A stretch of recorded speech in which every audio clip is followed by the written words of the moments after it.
Your Excellency Dr. Abdul Hakim Mulu, State Minister of the Ethiopian Ministry of Trade and Regional Integration, and delegates of the Minister.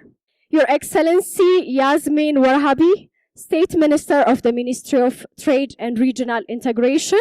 Your Excellency Ambassador Dina Mufti, former spokesperson of the Ministry of Foreign Affairs of Ethiopia and advisor of the Investment Center of Africa.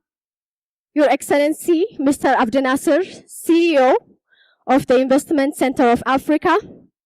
Excellencies, government officials, Excellency ambassadors and embassy representatives, delegations from around the globe, representatives from World Bank, IMF, the UN, the African Union, representatives from trade and industry organizations, business leaders, investors, ladies and gentlemen, all protocols observed. We're delighted to have you all here in the heart of Ethiopia. Can we have a round of applause for everyone in the room? I believe everyone is having a beautiful morning in the beautiful city of Addis Ababa. This summit, the third Africa Trade and Investment Summit, is organized by the Investment Center of Africa in collaboration with the Ethiopian Ministry of Trade and Regional Integration. And of course, it's a great honor for all of us to have you and to host you here in this occasion. Ladies and gentlemen, as we all know, with increasing globalization, the need for cross-border collaborations has never been more critical. And we gather here in the heart of Ethiopia, united by a common purpose, to address the challenges and seize the opportunities that define trade and investment across Africa. The theme of this summit, driving growth through B2G, B2B, and B2C introductions, highlights the vital connections we aim to foster through collaboration and strategic partnerships.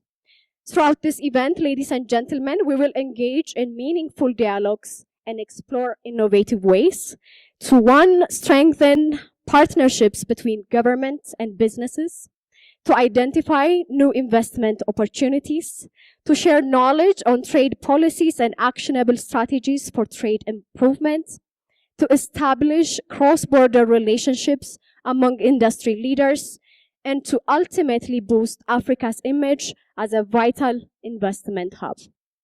We're privileged to have a diverse group of participants joining us today, including, of course, government officials, ambassadors, representatives from the World Bank, the IMF, the UN, the African Union, as well as we have business leaders, investors, banks, venture capitalists, and all those passionate about trade and investment in Africa.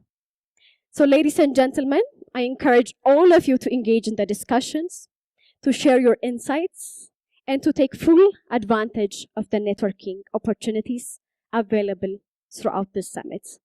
So once again, can we have a huge round of applause for everyone dedicated to the cause and joining us today.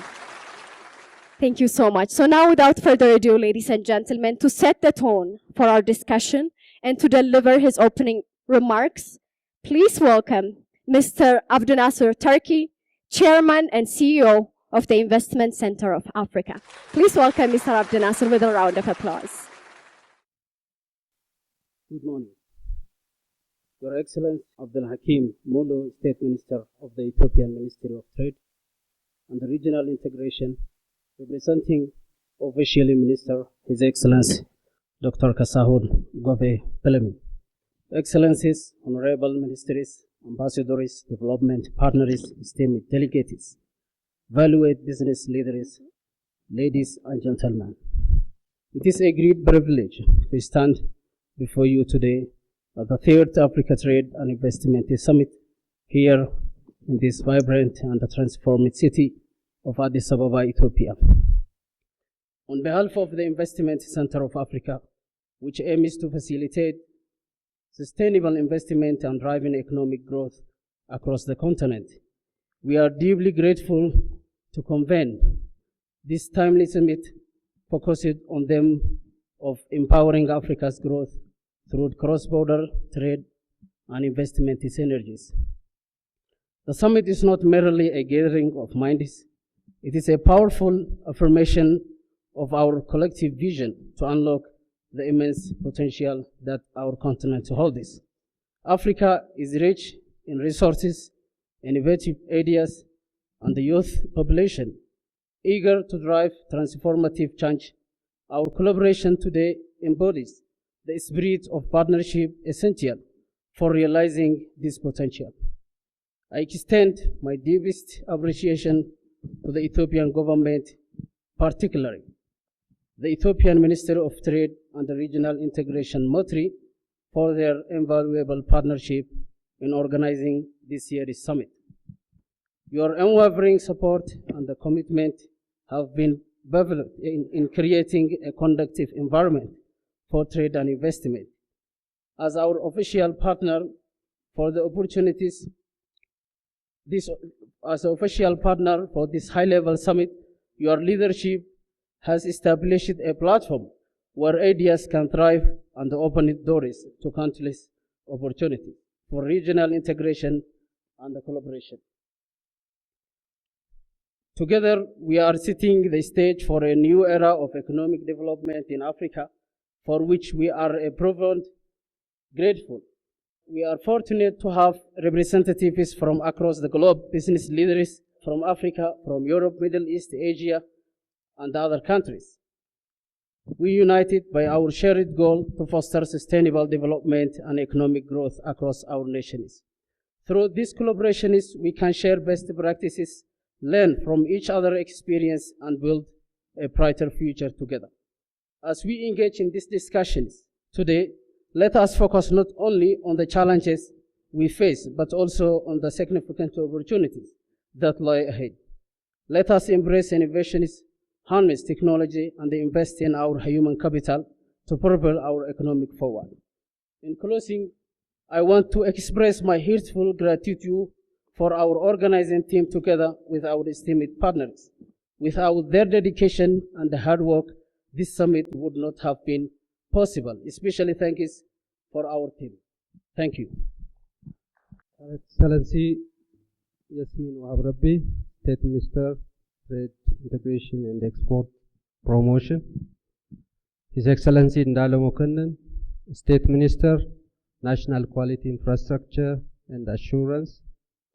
Your Excellency Mr. Abdul Nasser Turkiye, Chairman and CEO of the Investment Center of Africa. Distinguished guests, ambassadors, development partners, captains of industry, and esteemed delegates. Good morning. It is a distinct honor and privilege to welcome you all to Addis Ababa, the capital of Pan-Africanism and the birthplace of continental institution, for this third African Trade and Investment Summit. On behalf of the government of the Federal Democratic Republic of Ethiopia and the Ministry of Trade and Regional Integration, I wish to express our sincere appreciation to the Investment Center of Africa for selecting Ethiopia as co-host of this timely and significant gathering, held under the theme Empowering Africa's Growth through Cross-Border Trade and Investment Synergies. This year's theme captures the spirit of the FCFTA and the long-held ambition of African countries to grow together, not in parallel silos, but through dynamic collaboration across borders, sectors, and communities. As it is heard, it also underscores the vital role of intra-Africa investment in unlocking industrial potential, catalyzing innovation, and creating jobs, ensuring that our markets are not only integrated, but also capitalized and future-oriented. African economic potential is undeniable. Our continent is home to some of the fastest growing markets. the youngest population, some of the most promising sectors, from clean energy and agriculture to digital service and green infrastructure. Yet, as we all know, potential does not automatically translate into prosperity. We must build the right frameworks, mobilize strategic capital, and create business environment that inspires confidence, especially among African investors themselves. This is why Ethiopia remains a committed and vocal champion of African continental free trade area. We do not see FCFTA as a simple trade agreement. It is a strategic lever for investment, job creation, value chain transformation, and regional resilience. Ethiopia's commitment to Africa's unity and prosperity is both historic and enduring.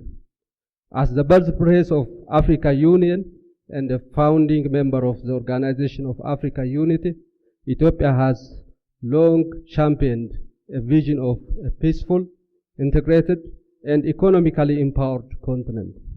Today, the vision is translated into action through our deep engagement with continental frameworks.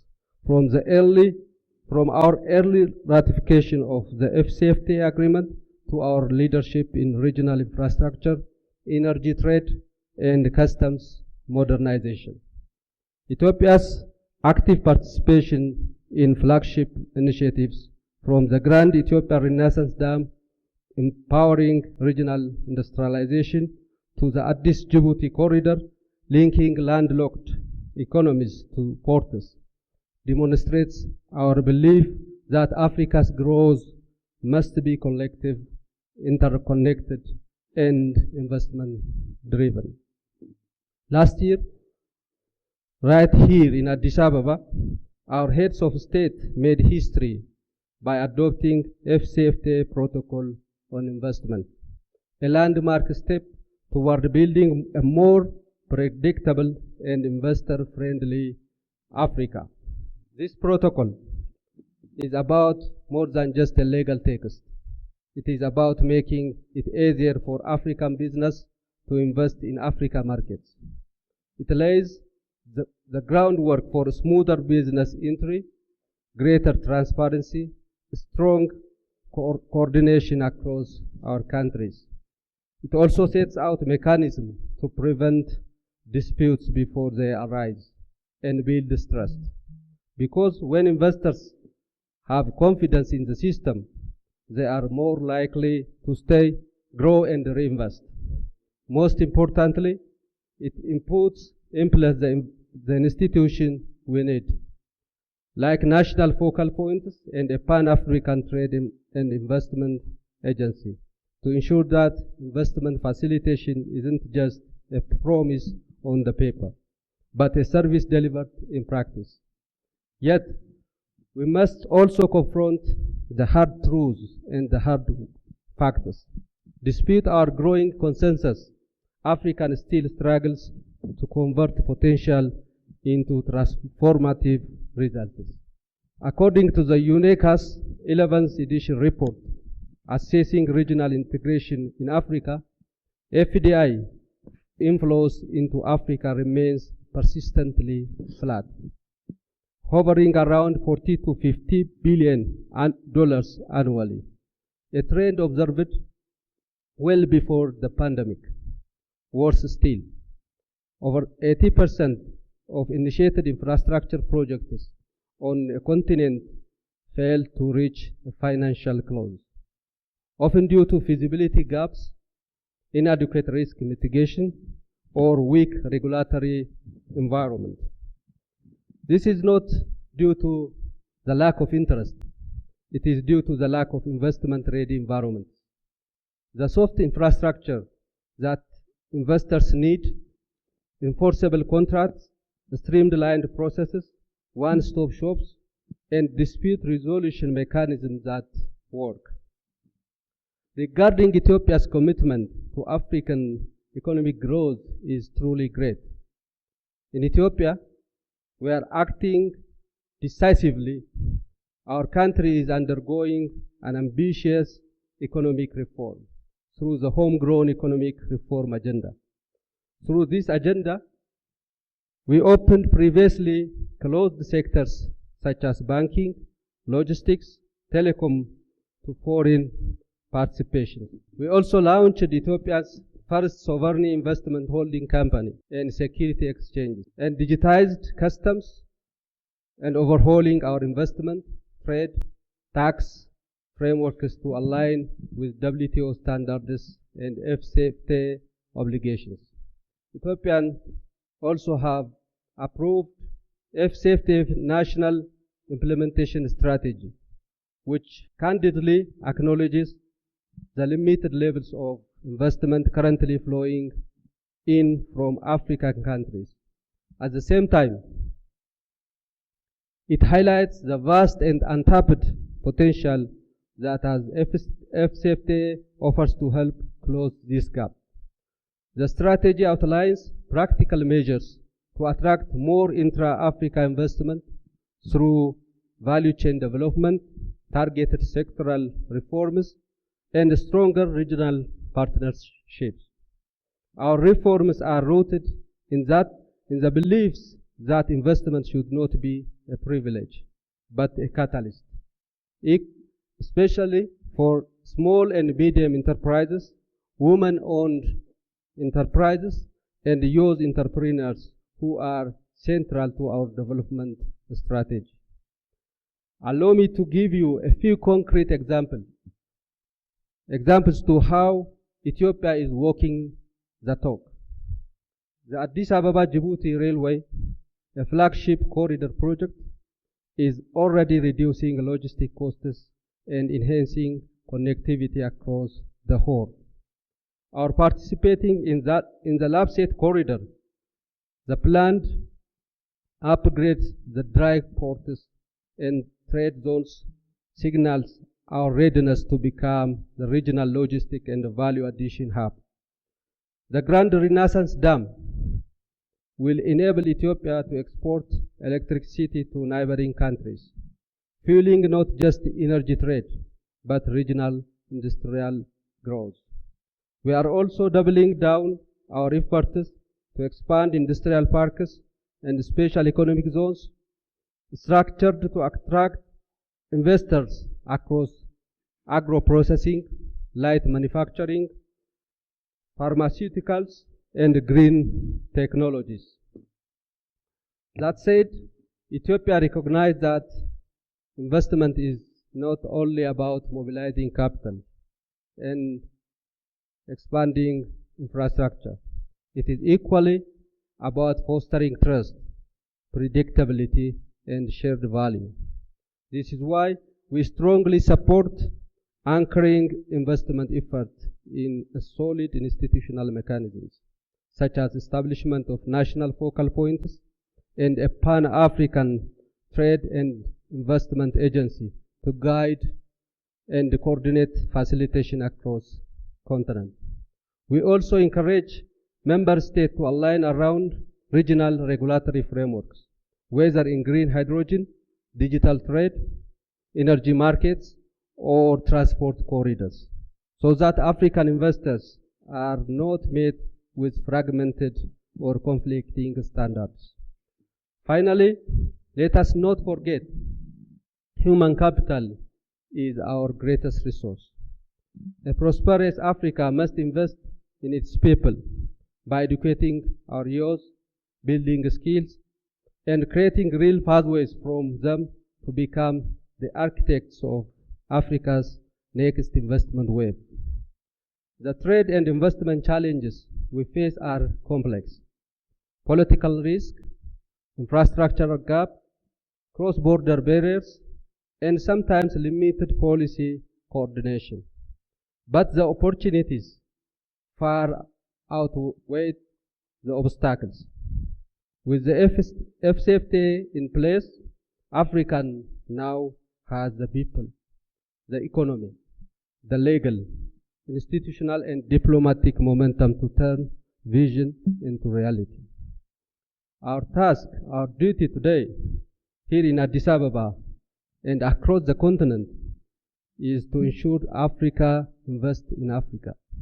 Let us deepen our cooperation and harmonize our policies and build institutional capacity. Because when investment is predictable and partnerships are fair, growth follows. Let us move beyond rhetoric and speculation and empower Africa's growth through cross-border trade and investment synergies that are inclusive, sustainable, and transformative. Ethiopia is ready. The continent is ready. The time is now. I thank you. Dr. Abdul Hakim Mulu, Excellency Yasmin Wahab Rebi, His Excellency Mr. Indlaw Mekanit. India's relationship with Africa both is economic and civilizational, and that's why our relationship is truly special. Many of you would be aware that the connect between India and Africa is also dating back to our common effort in securing independence from the colonial powers, and that make our relationship even more special. So today's discussion on investment, trade, and looking towards collaboration is a very common genesis that how we can able to easily connect with Africa. And in this regard, our effort has always been to develop a true form of investment, trade and knowledge sharing which supports each other's collective effort to make Global South capable of achieving its shared goals of peace and prosperity. When in India we look at food security, health, energy and mineral security, we consider Africa at its core of agenda. So Excellencies, ladies and gentlemen, let me allow to underline and renew India's commitment of solidarity, friendship and partnership with Africa, and we are committing that we are with Africa and we will always with Africa. Now coming to that how we want to take forward this commitment. So first of all is the recognition, the way the Honorable State Minister has conveyed. We recognize all the good things which has been done by Africa. We recognize the type of efforts which Africa is making today and see how we can able to support in your endeavors. In keeping with our long-term commitment towards Africa and African cause, under India's G20 presidency in 2023, we pushed for the African Union's full membership to the G20. And the same spirit guides us for reforms of the UN Security Council and also of the international financial architecture so that this remains fairer, it becomes representative and reflects the contemporary realities of the world. We also are committed and affirming our sincerity towards advancing the Africa's developmental framework, which is documented in the form of Agenda 2063, so that we can secure a sustainable future for the people of Africa. Our engagement with Africa has been driven by the 10 guiding principles which was given by Honorable Prime Minister of India, Mr. Narendra Modi, during Uganda conference in 2018. And for the benefits of the participants here, let me again recapitulate these points. So Africa will be the top foreign policy priority of India. This is what we stated. India's development partnership will be guided by the priorities of Africa. We will keep our markets open and make easier as well as attractive for the African nations to trade with India. So we will also support the industry to invest in Africa and work towards sustainability and fight the big challenge of climate change together.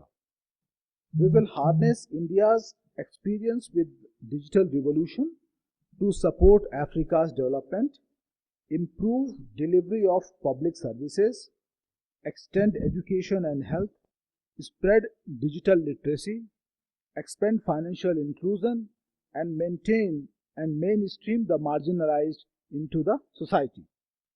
Africa has 60% of the world's arable land where agriculture can be done, but the statistics from reliable sources suggest that roughly 10 to 12% is the global output which Africa produces. So we want to work with Africa so that the food security and employment in agriculture sector is ensured in a timely manner. We also want to strengthen our cooperation to strengthen the mutual capabilities in combating terrorism, extremism, keeping our cyberspace safe and secure, and support the United Nations in advancing the peace operations in Africa. And you may be aware of the fact that India is the largest contributor of UN peacekeeping operations across the world since this operations started. We would also like to work with African nations to keep the oceans free so that it benefits all the nations. At global engagement in Africa, as the global engagement of Africa increases, we also are ready to work together to ensure that Africa becomes the nursery of innovation and technology so that the potential of the youth is channelized in the right direction, and in a very short period of time Africa takes a very strong trajectory of growth because technology has competencies to overcome many of the conventional challenges. And as India and Africa has fought colonialism together, we want to work together for create a just and representative global order so that the voice of 1/3 of humanity which lives in Africa and India, and if I add China, which is our brother in BRICS, we become half. So we can collectively we can change the world of the world order today. Now let me elaborate these points so that it becomes much easier to understand that what directions given by the Prime Minister Modi, how as a country we are implementing it on the ground. We are committed to develop Africa's connectivity and infrastructure. Over 200 projects have been completed or they are ongoing in Africa, spanning from railway, power generation, agriculture, water supply, so that the Africa's growth remains sustainable.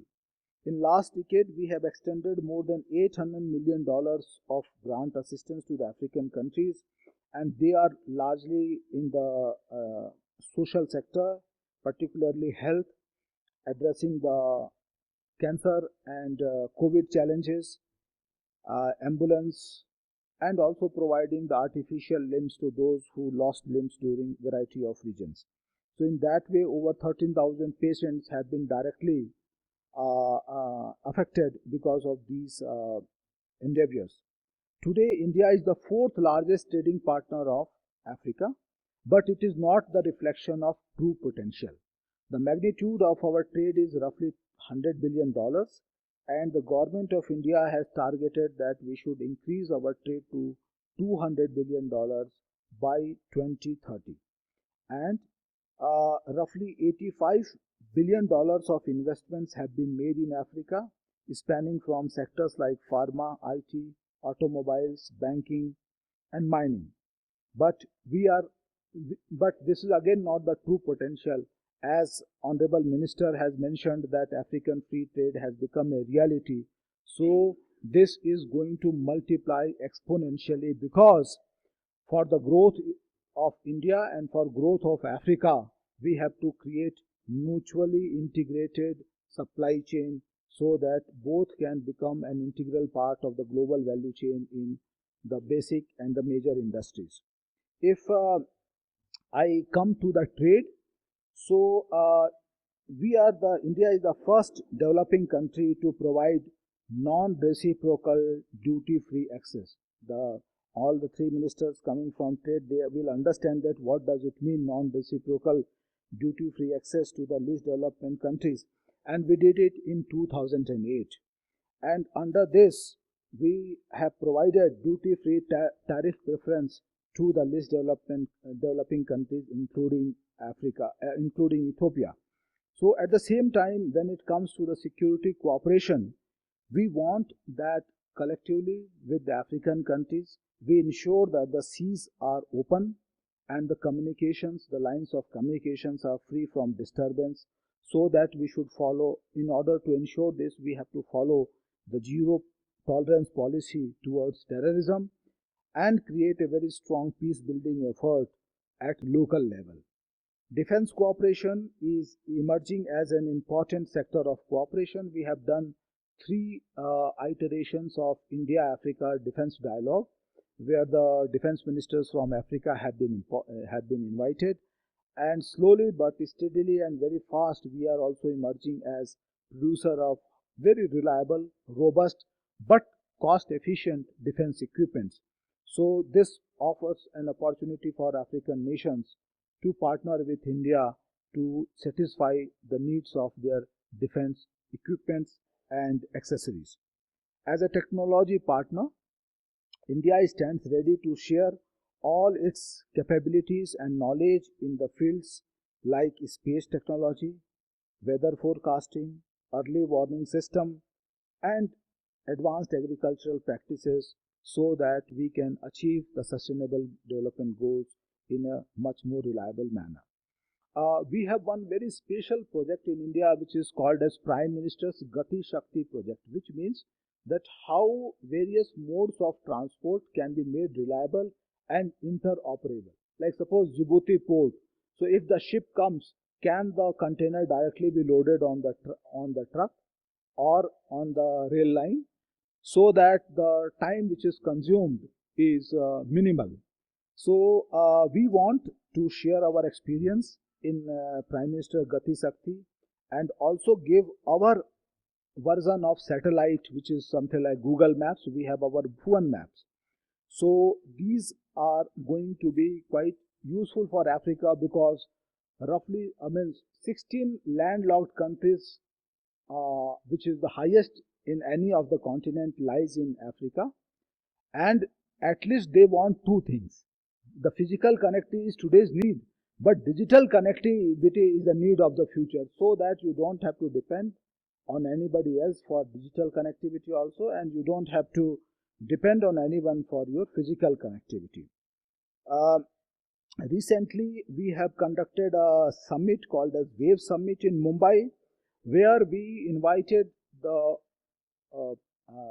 people from media industry and also the governments from Africa to showcase that how the India's experience in filmmaking, digital editing, creative industry can be made available to the Africa.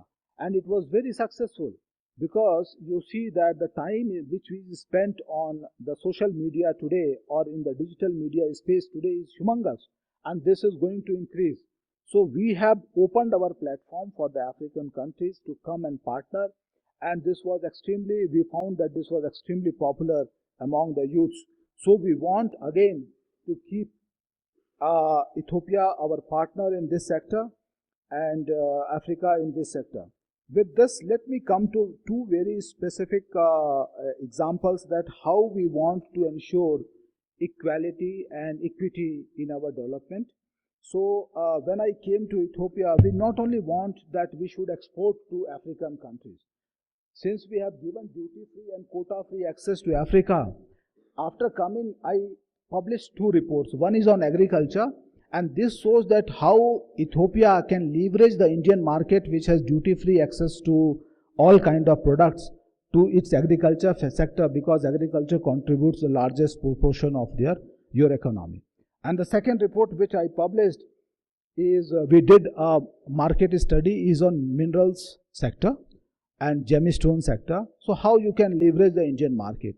So we are from our side making very sincere efforts so that Africa can able to leverage the true potential of Indian market. And we know that after AFCFTA, and we also feel that after Ethiopia becomes a WTO member, our cooperation is going to increase and only increase.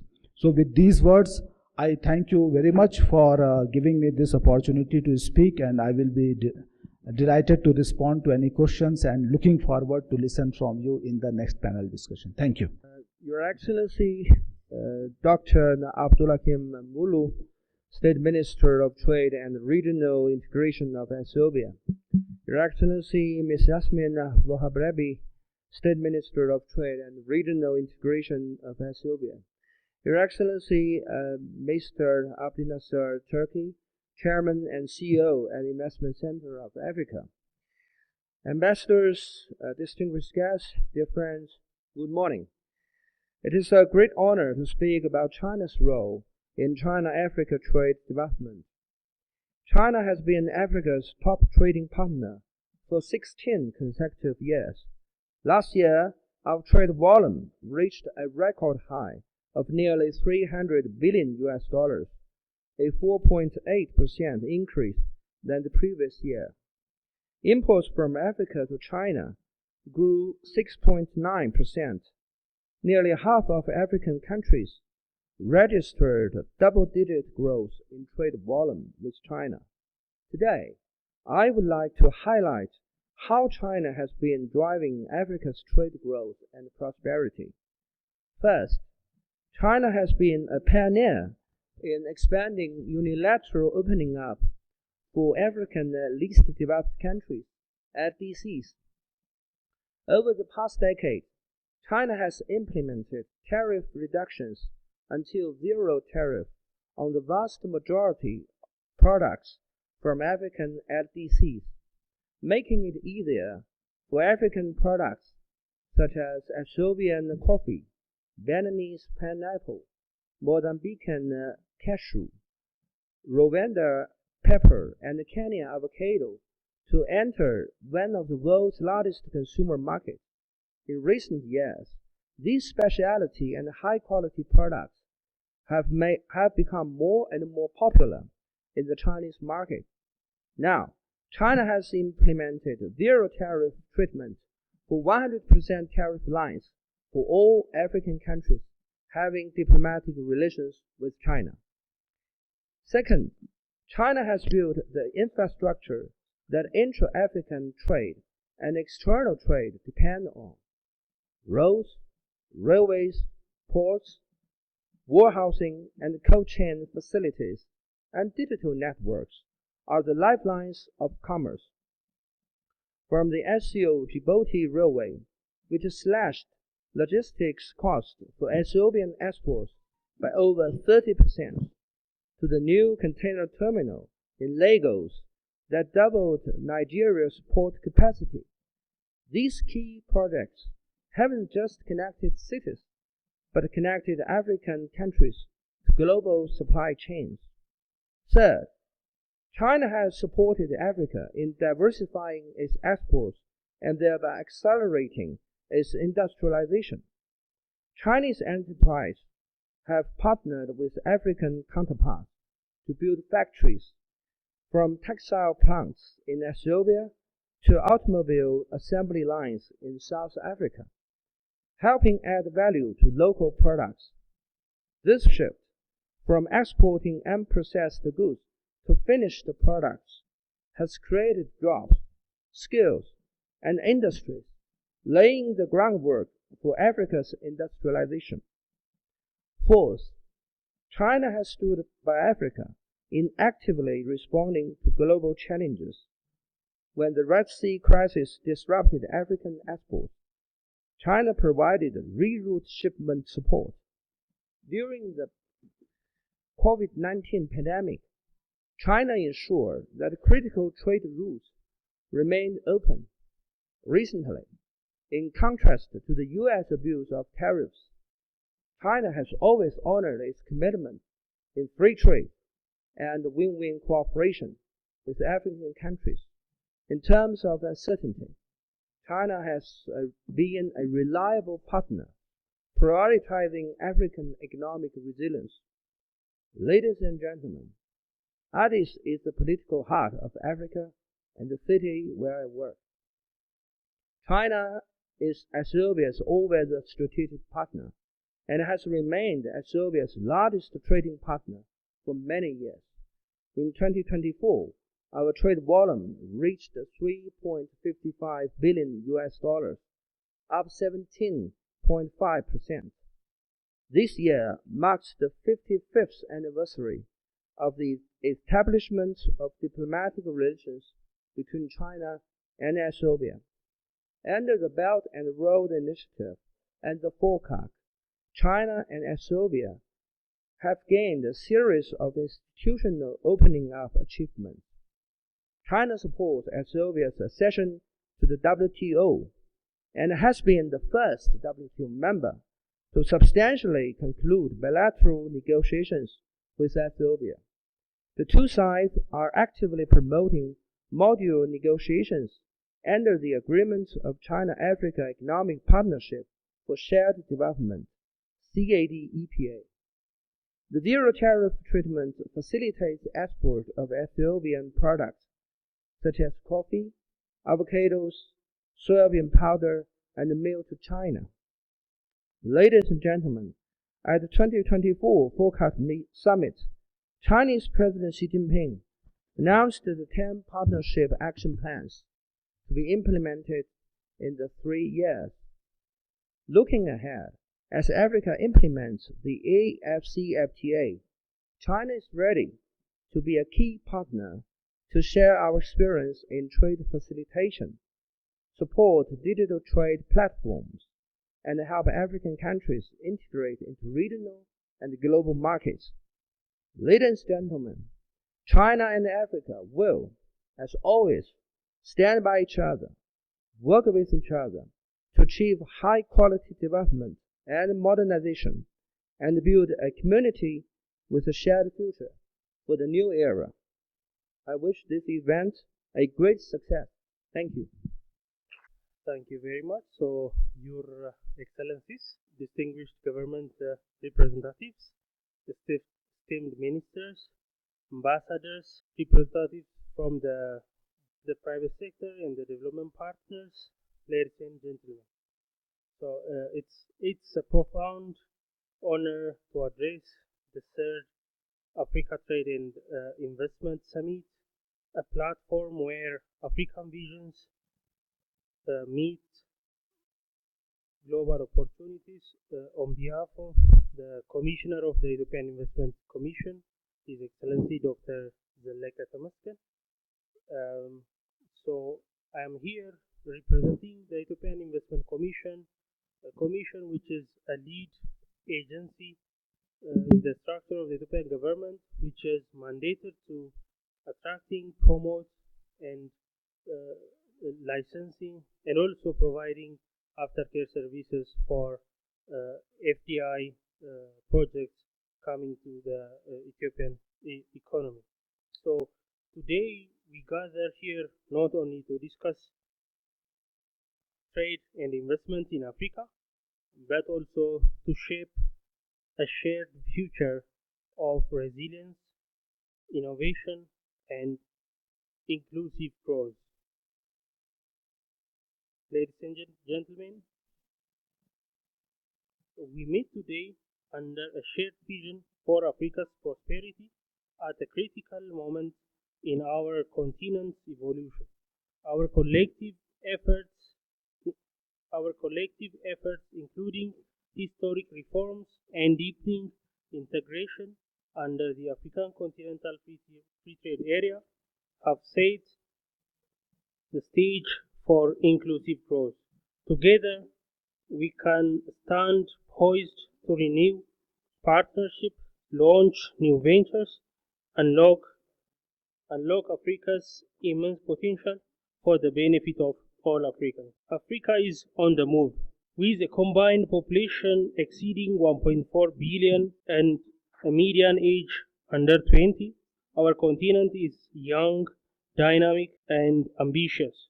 The African Continental Free Trade Area, AfCFTA, connects 54 nations, creating the largest free trade area in the world by the number of countries. This is not just a policy, it is a blueprint for unlocking a 3.4 trillion market and rewriting the global narrative for Africa's enterprise. Ladies and gentlemen, Ethiopia is fully aligned with the shared vision. Through our homegrown economic reform agenda, we have prioritized regulatory harmonization and transparency.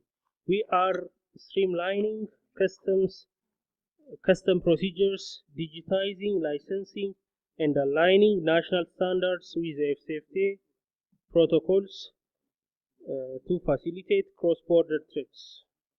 Complementing these efforts, we have introduced targeted incentives, including sector-specific tax holidays, concessional land near strategic borders, and export-oriented duty exemptions to attract investment and boost competitiveness. Furthermore, we have established a one-window facilitation framework like MESOB, as well as the Ethiopian Investment Commission's one-stop shop service facilitation, specifically to support foreign direct investment incoming to the country.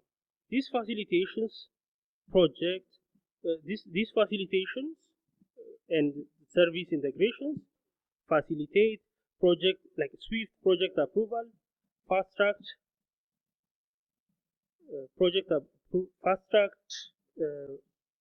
visas for investors and skilled personnel, and liaises directly with custom authorities. By putting this support structure in place, we ensure that businesses, innovators, and investors encounter an efficient and supportive environment when they choose Ethiopia as a regional hub. Ladies and gentlemen, in 2025, Ethiopia has attracted over 4 billion in foreign direct investments, which makes it the second highest investment destination in Africa. This growth reflects rising momentum in sectors such as agriculture, agro-processing, ICT and digital economy, renewable energy, manufacturing, mining, and logistics. We are implementing bold reforms by liberalizing the financial sector, opening of trading sector for foreign investors participation, and other previously restricted areas, expanding public-private partnership in infrastructure, and removing barriers that hinder doing businesses. Excellencies, distinguished guests, ladies and gentlemen, this African Trade and Investment Summit is more than an annual gathering. It's a catalyst for action. Ethiopia stands ready to co-invest in joint ventures, share infrastructure, and harmonize policies that lower barriers and multiple opportunities. On behalf of the Ethiopian Investment Commission, I invite you to explore new partnerships, investment opportunities across Ethiopian emerging sector. Let us work together to build the manufacturing and digital foundations that will drive inter-Africa trade forward.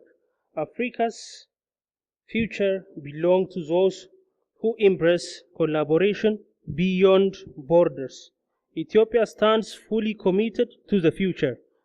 My message to the African business community: Ethiopia is ready for partnership, ready for innovation, and ready for investment. Together, let us turn this vision into reality.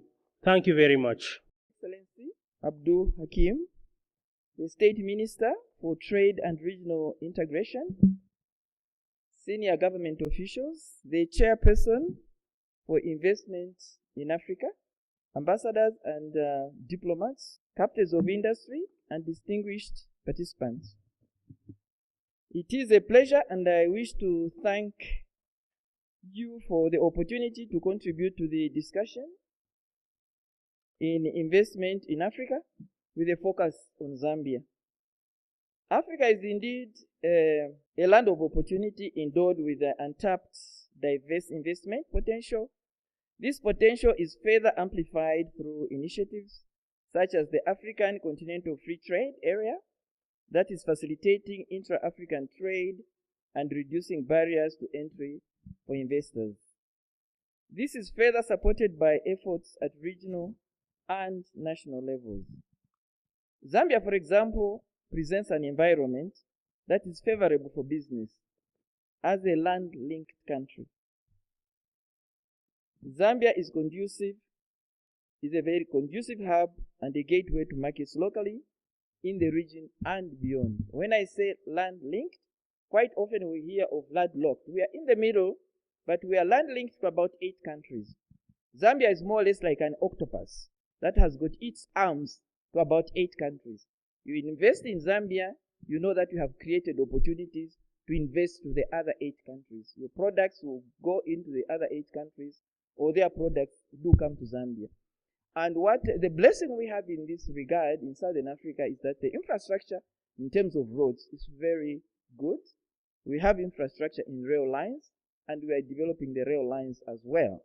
So Zambia is very well located in that regard as a land-linked country. Zambia is, that's why I said 5 minutes won't be enough, but I'll try. Zambia is emerging as one of Africa's most attractive and dynamic investment destinations. I'm sure those of you who have been watching developments in Zambia for the past 3-4 years would agree with me. It has a reputation for peace, political stability, and sound macroeconomic management. Zambia offers a safe, secure, and enabling environment for business.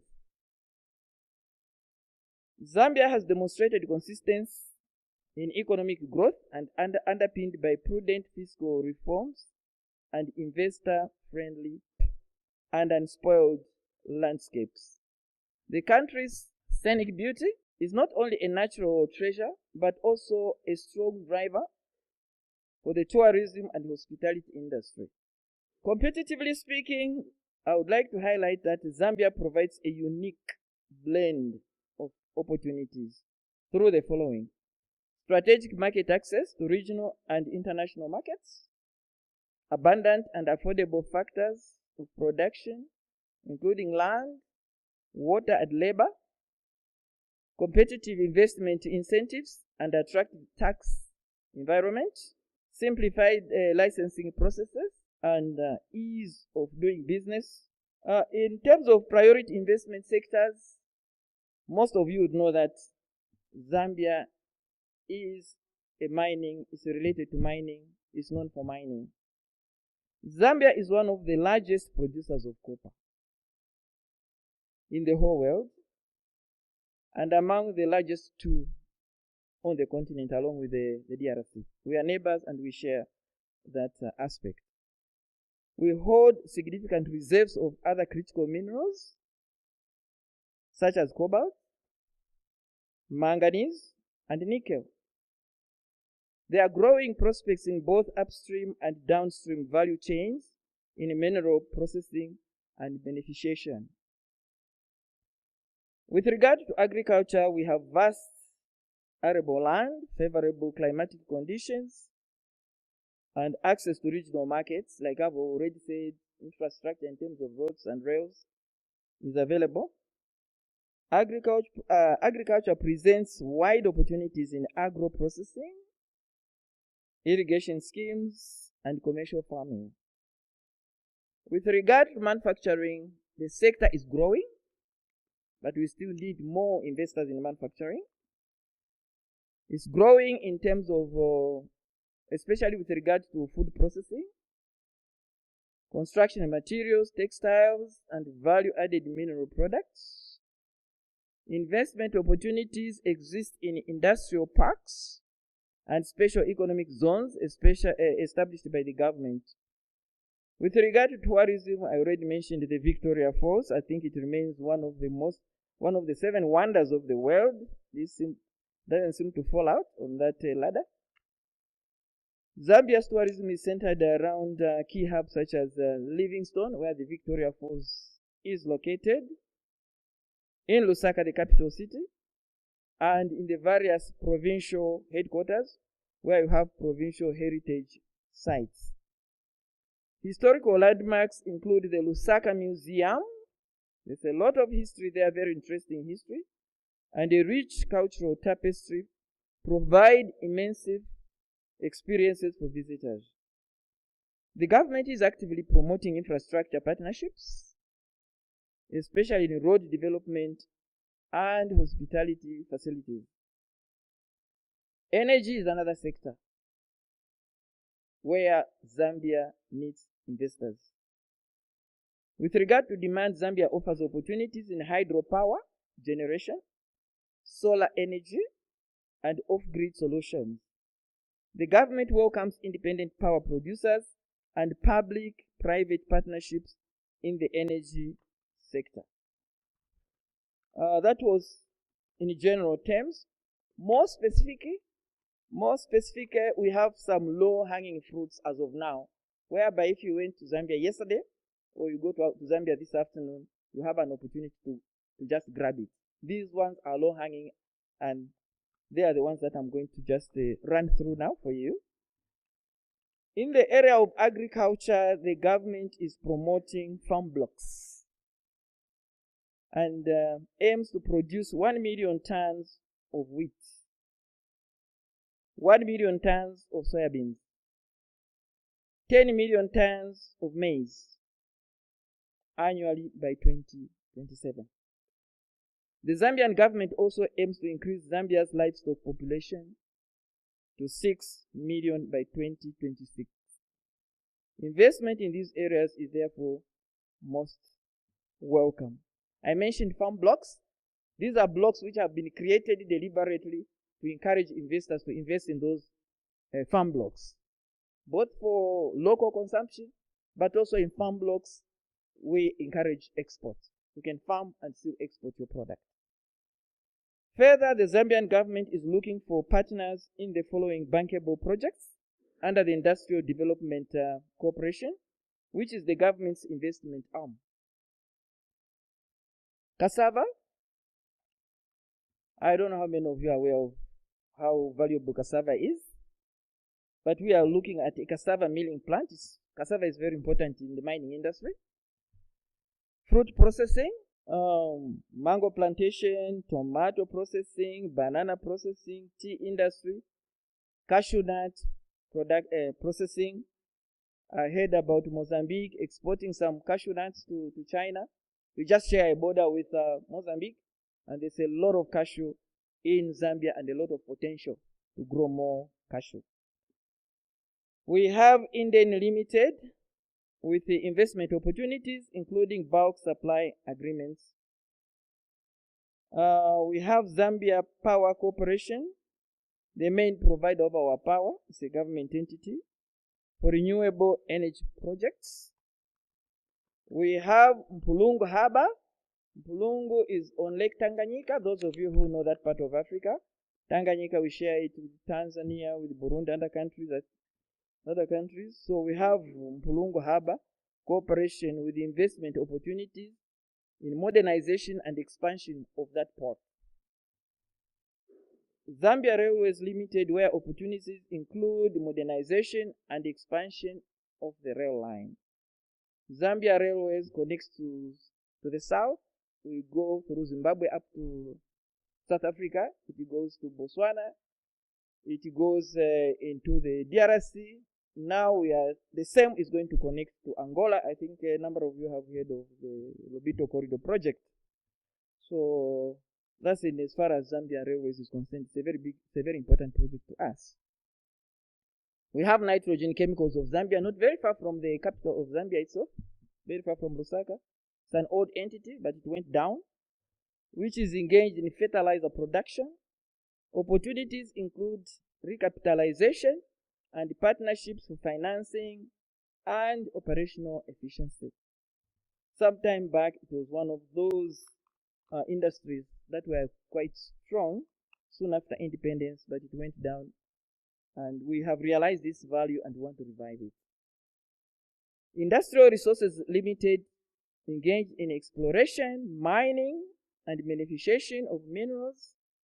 Opportunities include product offtake, partnerships, and financing. As I already mentioned, Zambia is endowed in critical minerals. We have the Mulungushi International Conference Center Hotel with investment opportunities in equity investment, hotel operator partnership, construction and financing. Mulungushi International Conference Center is our main center for the conferences. It's well located. It's busy all the time. We need people to be near the conference center where the conferences are taking place. So this is another one which is a low-hanging fruit. The Tourism Investment Corporation Limited with opportunities in equity investment, hotel operator, partnerships, infrastructure and real estate development and financing. Further, Zambia Development Agency, which is the government's trade and investment promotion institution, is seeking investments in the following specific projects. These, Your Excellencies, are low-hanging fruits which just require you to act, and we are ready to move on.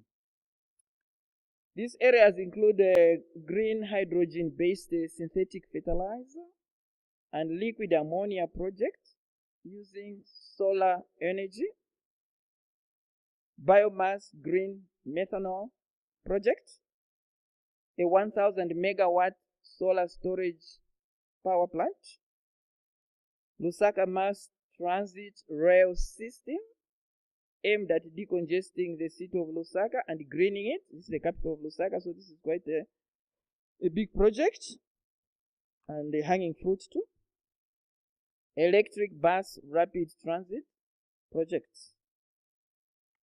Excellencies, captains of industry, and distinguished participants, these projects are a snapshot of the many business opportunities existing in Zambia.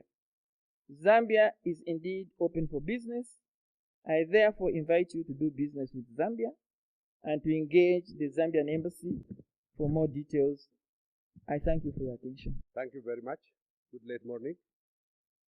Ladies and gentlemen, all protocols are observed. It is an absolute privilege and honor to be here representing the CBE, the largest bank driving more than half of the nation's economy.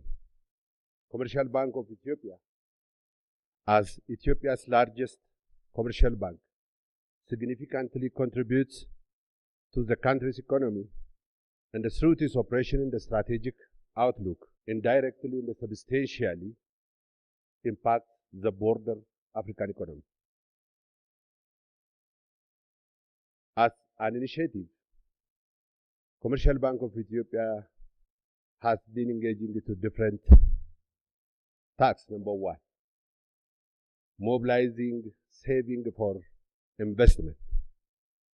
As a commercial bank, CBE accumulates ideal savings from individuals and the business through various deposit products. These mobilized funds are then made available for investment, playing a crucial role in capital formation for the economy.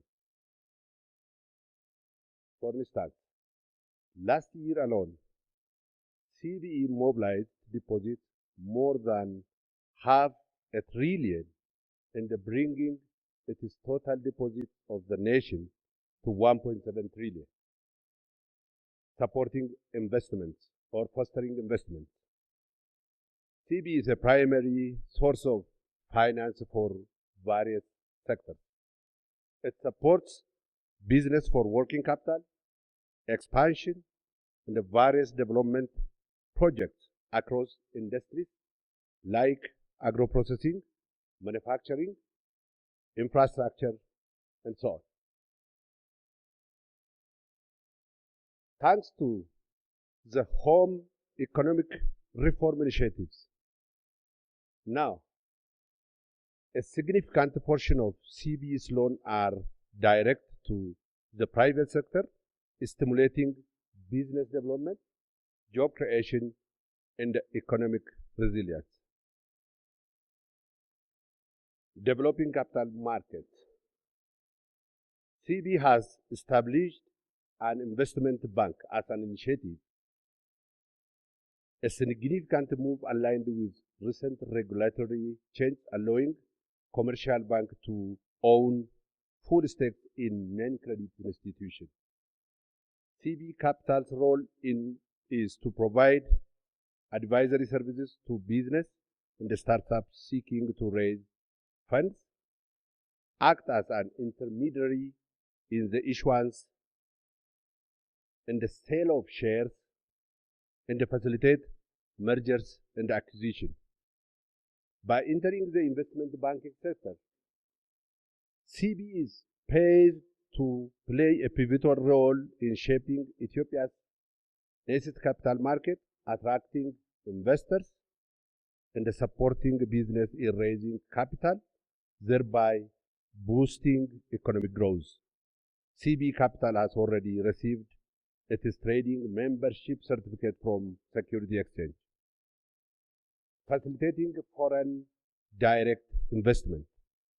While not directly an investment promotion agency, CB's robust banking service, including foreign currency accounts and remittance services, make it easier for foreign investors to operate in Ethiopia. Its widespread branch network and the adoption of modern technologies enhance financial accessibility and efficiency, which can attract factors for investors to invest in any corner of the country, fostering trade in Ethiopia and beyond. CB's trade service is a core function focused on international banking services. It offers comprehensive suite of products and services that facilitate import and export activities.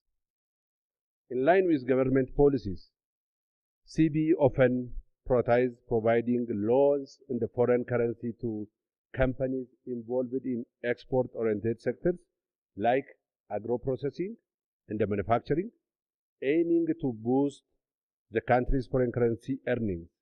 In essence, CB acts as a vital financial intermediary, channeling funds from savers to investors, facilitating security in the efficient international payments, and actively adopting economic reforms to support Ethiopia's integration into the global economy. Its sheer size and extensive rich market make it a cornerstone of the Ethiopian financial system, directly impacting Ethiopian financial system and investment levels in the flow of trade. CB facilitates inward and outward transfers through SWIFT. These also represent a financial risk between Ethiopian and the wider African diaspora globally. Regional presence. CB operates branches in South Africa and Djibouti for the time being, and the planning to expand its outreach to Western and Southern Africa. While its direct physical presence in the other African countries is limited, these efforts aim to enhance financial connectivity and facilitate economic activity with neighboring nations in the diaspora, driving financial inclusion and the digital transformation. CB has been the forefront of introducing modern banking services in Ethiopia,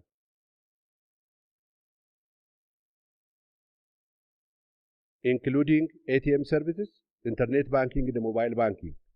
Its widespread branch network over 1,920 branches as of 2025 and extensive customer base over 45 million make it key player in expanding financial access within the country. CB is a significant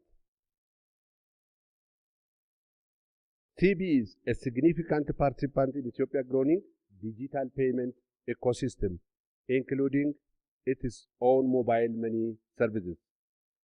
The rapid growth of digital transaction in Ethiopia, reaching over 13 trillion in June 2025 in a 1 year, demonstrates the bank's role in shifting towards a cashless economy. Our digital payment share is 77% of the nation's digital payment. This digital transformation, while focused on Ethiopia, contributes to the broader African trend of leveraging technology for financial inclusion, providing a model and contribute to the overall digital maturity of the continent's financial landscape. CB is relentlessly working to be payment hub of the nation and the marketplace in introducing e-commerce for merchants and manufacturers that can produce ease business. CB is pioneer interest-free banking services in Ethiopia, expanding financial inclusion to segment of the population that prefers Sharia-compliant financial products. This inclusive approach broadens the banking sector's reach and caters to diverse financial needs, has immense contribution in democratization of financial inclusion. As the dominant bank in Ethiopia, CBE plays a catalyst role in the nation's socio-economic development. It provides significant financing to crucial sectors such as agriculture, manufacturing, and trade. The bank's substantial loan disbursement, including for private growers and essential imports like fertilizer, directly support economic activity and job creation. CB is a primary source of funding for many of the Ethiopian government's large-scale infrastructure and development projects. These projects, while domestic, often have regional implication in terms of trade routes, energy supply, and the overall economic stability which benefit neighboring countries. Our biggest dam, to be inaugurated soon, which is a commercial bank of Ethiopia fingerprints, has a potential to connect Africans. A stable and robust financial sector in a major African economy like Ethiopia is crucial for attracting investment and fostering economic growth, thus indirectly benefiting the continent. CB has environmental and social policy to integrate risk assessment into lending decisions, support green business, and raise awareness. By promoting responsible lending and operation, CB contributes to sustainable economic development, aligned with broader African goals for environmental protection and sustainable growth. In essence, while CB's primary mandate is Ethiopian economic development, it is a scale pioneering initiatives in financial inclusion and digitalization, and its role in facilitating trade and investment within Ethiopia collectively contribute to the broader economic dynamism and the integration of the East African region and by extension the African continent. As CBE, we are committed in connecting African business. I thank you. Your Excellencies, Mr. Abdinasir Turki, the Chairman and CEO of the Investment Center of Africa, esteemed ministers, representatives of embassies, distinguished investors, honored guests, ladies and gentlemen, it is both a privilege and a responsibility to speak in front of you today, in the land of origins, Ethiopia, the political and economic heart of Africa. We gather here not as foreigners, but as partners, with open hands and open hearts, bringing a solutions craft with you, not just for you. I'd like to acknowledge the organizers of this high-level summit, the Investment Center of Africa, together with the Ethiopian Ministry of Trade and Regional Integration. I extend my sincere gratitude for their effort in bringing us together in this important occasion. We are united by a common goal to transform Africa's potential into African prosperity. But that transformation cannot happen without energy, sustainable, accessible, and locally sourced. Africa loses billions of dollars each year burning and burying agricultural waste. Meanwhile, the diesel generators keep humming in rural areas. Children studying darkness, fields dry for lack of power, and local economics struggle with energy poverty. What if waste could become your fuel? What if every ton of waste could light homes, irrigate fields, and power your dreams? Waste Power Tech was born from a question: how we can transform what we throw away into what we desperately need. The answer: energy from waste, a local, circular, and scalable solution to rural and industry energy poverty.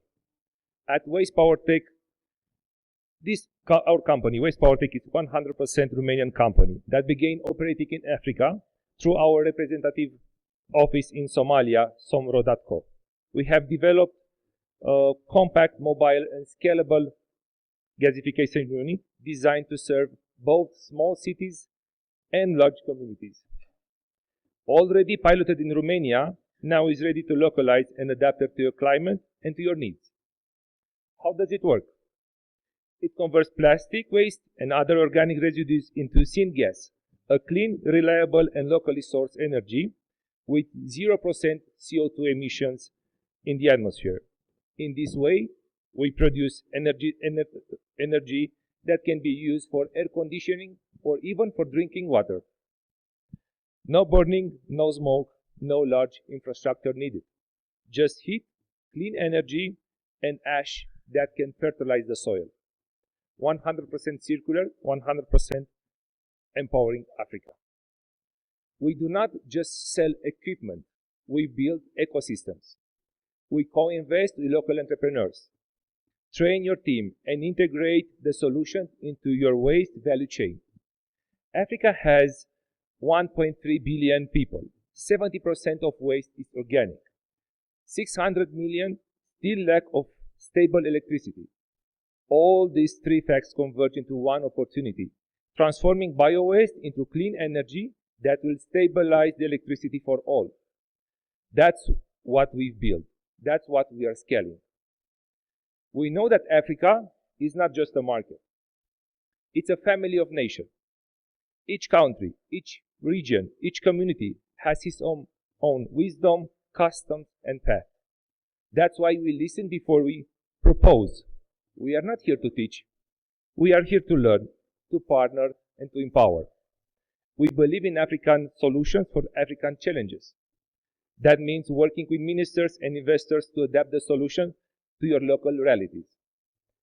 During my time spent in Somalia, I received my local name, Mahadallah.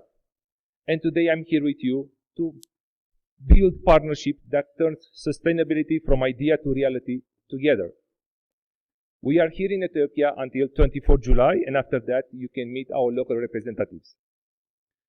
This continent, Africa, does not lack potential, as we all know that.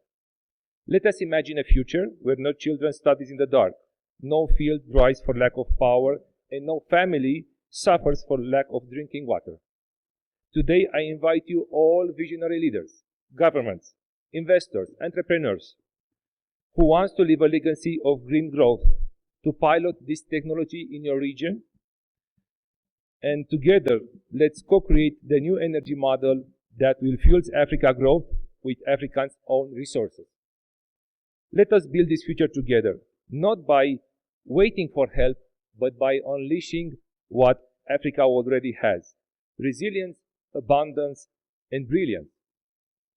That's why we are here. That's what Waste Power Tech offers to you. Let's turn waste into wealth. Let's power Africa together. Thank you. Asante sana. Mulțumesc din inimă.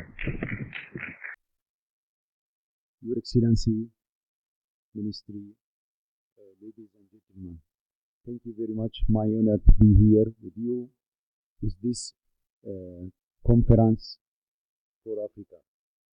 My name Dr. Ahmed Osmanoglu. I am the chairman of ICT investment in Turkey. We have investment in Africa in different countries and also in Addis Ababa, the capital of polity in Africa. Same the ministry, he said, it's the time for investment in Africa. I'm said, yes, it's the time, and the investment in Africa, it's mean the investment in the future. Africa, it's not only 1.5 billion people. We have a large of young people here who are looking for the experience, who have experience, who are looking to make his future.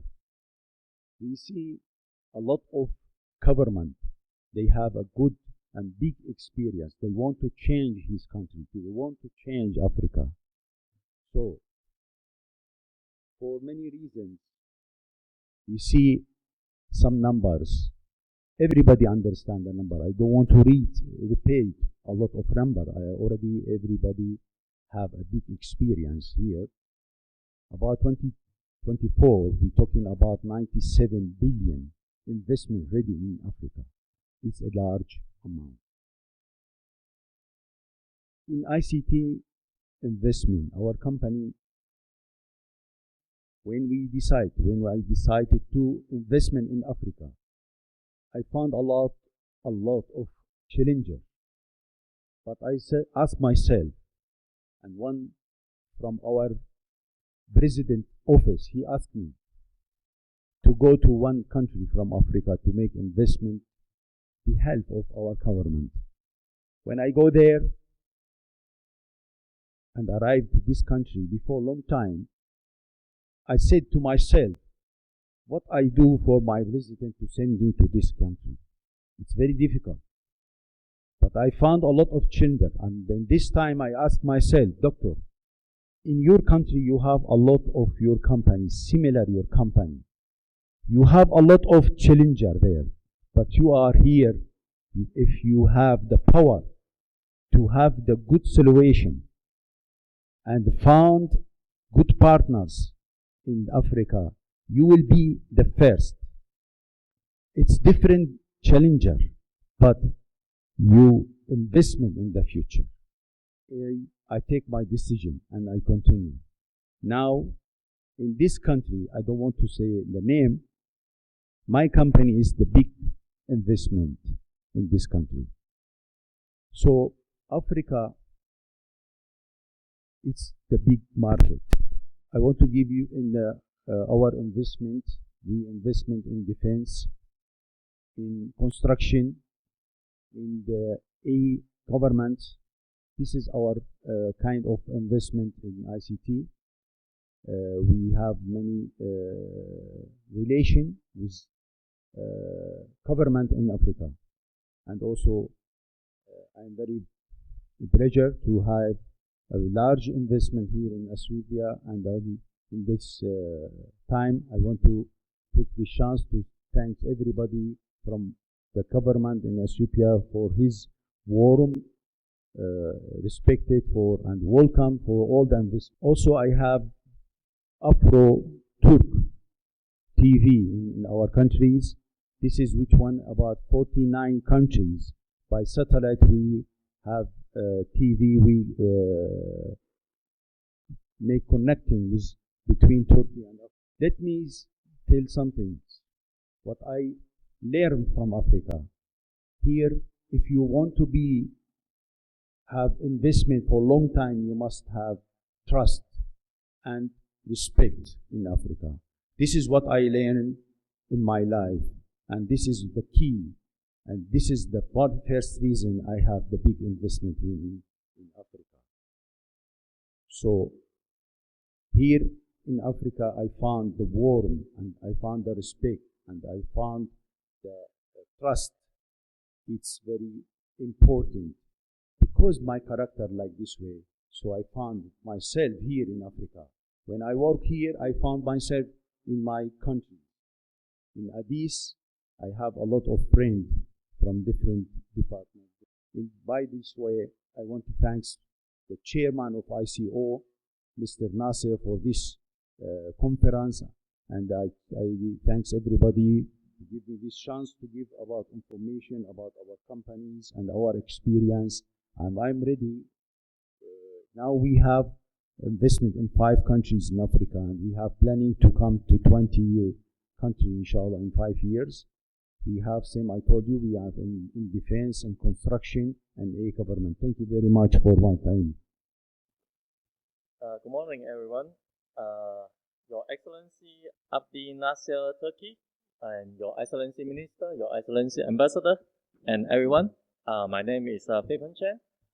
It's a great honor to represent the Xiangyu Automobile Company here to share our experience and our opinions for the investment in Africa.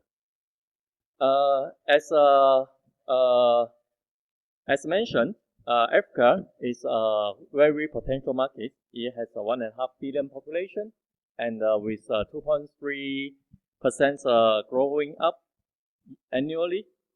But still, in Africa, the vehicles quantity is in every 1,000 people, only 38 vehicles. And compared to the other area like Asia or like Latin America, roughly is 100 units per every 1,000 people. Africa is a very potential market for electric vehicles. So for us, we just started from last year. We are targeting at the Africa market, and then for last year we have started to exporting to the electric vehicle to Ethiopia, Djibouti, and also for this year we are planning. We have already starting the collaboration with the local partner about the SKD factory, electric vehicle stations, and the maintenance centers. Actually, for electric vehicle, it's a win-win choice for both for investors and the local markets. For the electric vehicles, as we know, for Africa relies heavily on the imported fuels, which this one will be the economically will be affected by the global oil price fluctuation, and it also will drain the foreign currencies reserve. But by using the electric vehicles for many African countries, as we know, they will just have their own power source, which will reduce the dependency of the fuel importation. For example, in 2023, Ethiopia imported $6 billion fuel, and but by the new regulation of the government, and for the government expectation, up to 2030. For the electric vehicle will grow to 500,000 pieces, and about 48,000 electric vehicles bus, which could reduce around $4 billion for the fuel importation.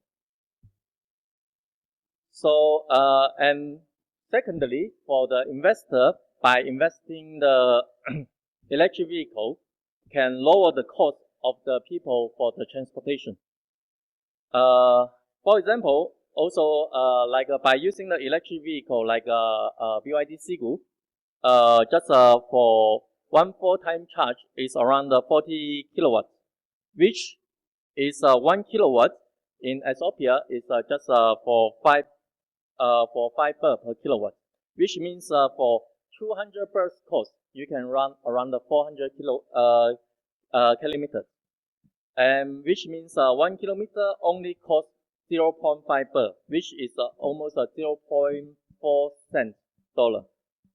But by using the fuel vehicles, especially for now, for in many African countries, is the second-hand used fuel vehicles. 1 liter fuel only can run around 5 to 6 kilometers, and which is cost almost $0.85.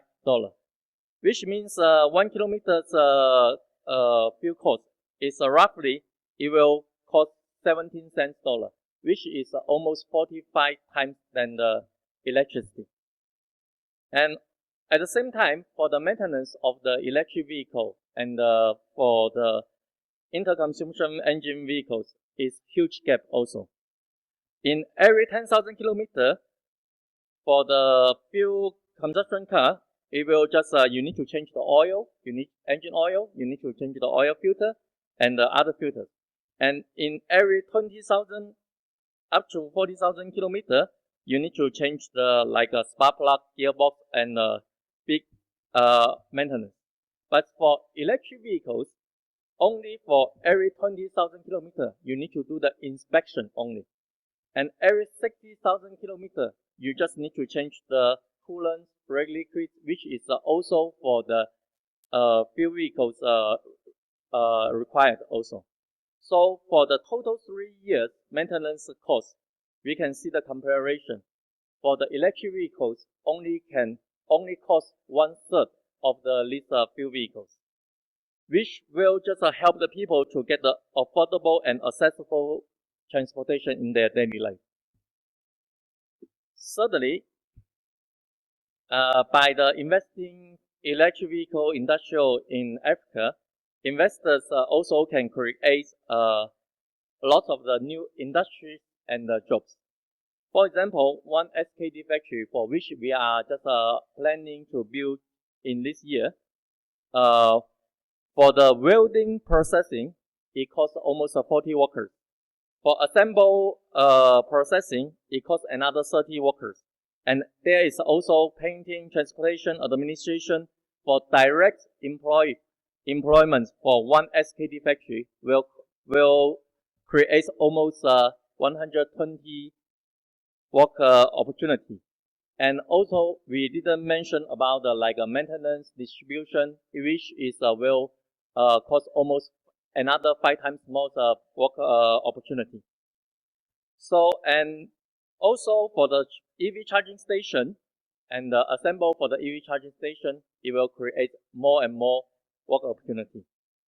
And for electric vehicles, after 10 years, when the battery is going to get retired from the electric vehicle, it can be recycled and can be used for the home storage, home power storage, which will just create another new industries.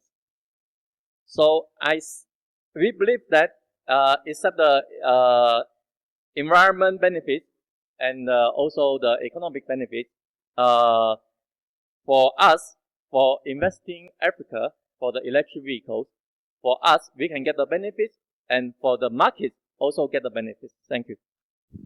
Excellency Ministers, Excellency State Ministers, Excellency Ambassadors, all invited guests and the government representatives, welcome to Addis Ababa, a vibrant city, the home of Ethiopian Airlines, the biggest airline in Africa, and a company that is working hard to be one of the top 20 airlines in 10 years to come.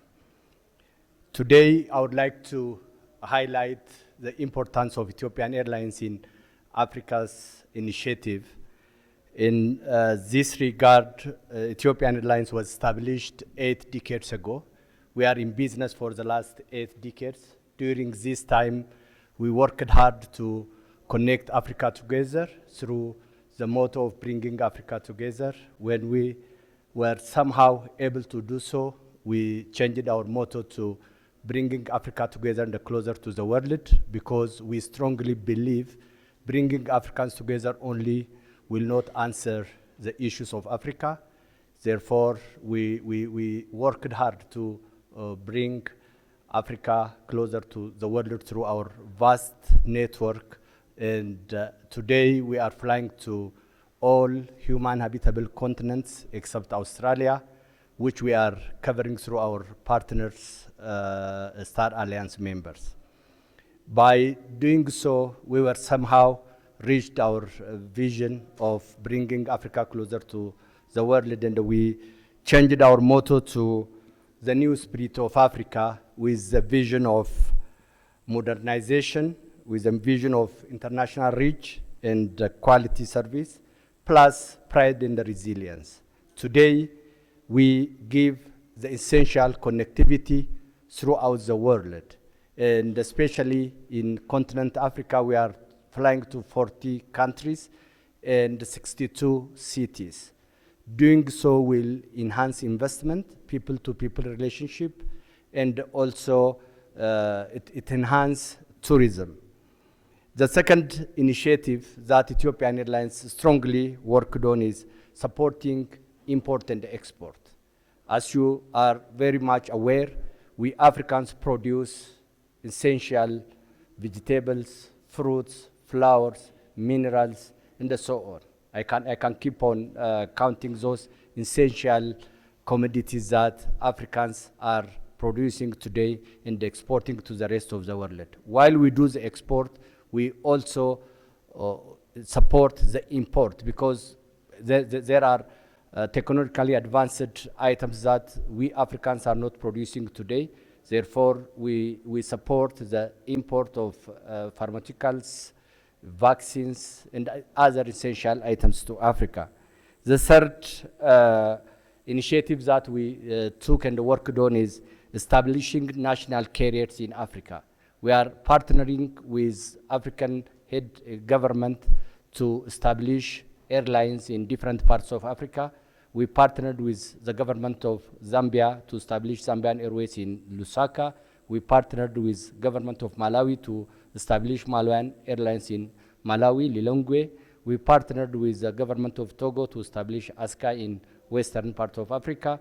And we also partnered to establish Air Congo in Congo DRC. We will keep on doing so because we strongly believe connectivity is of much importance in Africa. And whatever investment we do, we have to move people and the goods as fast as possible. To do so, establishing these airlines, regional airlines, and ultimately those regional airlines will grow to international, and they can easily connect the home countries that they are established that with other parts of Africa and ultimately to the rest of the world. The other initiative that we strongly worked on is employment and the job creation. Wherever we fly, we employ local citizens so that they can get job opportunity. In a way, they support the local economy and they support their families also. The other area Ethiopian Airlines strongly worked on is generating the essential foreign currency for Ethiopia as a country in a way that will support initiate the trade and investment movement also. In general, Ethiopian Airlines is a one-stop, Ethiopian Airlines Group is a one-stop solution. Ethiopian Airlines is not an airline that moves passengers and the goods from point A to point B. Rather, it is an aviation group giving a very essential maintenance and repair overall to airlines in Africa and beyond, from Middle East, Europe, and the like. We do also provide cargo and logistics services, and we do provide catering services to those airlines flying to Ethiopia. We operate 22 airports in Ethiopia, and we are now adding 5 airports soon up to December. Therefore, by end of the year, Ethiopian Airlines will be owner of 27 airports in Ethiopia, and we are planning to expand this beyond Ethiopia to the rest of Africa also. We do also support corporations in Ethiopia, companies in Ethiopia, in providing IT solutions, because Ethiopian Airlines is always at forefront of technology. We invest heavily in technology. Therefore, we can support other institutions in upgrading their IT capability. We do also give hotel services. As you might be aware, we are the owner of the biggest hotel in the continent of Africa, especially in the sub-Saharan African. We do have one property in one place which have 1,124 rooms with vast outlets and giving a 5-star service to all guests coming to Ethiopia, whether it is for investment or leisure. You do have a very convenient hotel that you can rely on. Plus, by the initiative of our Prime Minister, Dr. Abiy Ahmed, we are operating 5 lodges that that can enhance the tourism movement in Ethiopia. We have Wenchi in the western part of Addis Ababa, 140 kilometers away only. We operate Gorgora Lodge in around Bahardar. We do have Halala Kella in southern Ethiopia region. We operate Chabara and Chorchora in southwestern Ethiopia, and that the count is going to increase to 10 soon.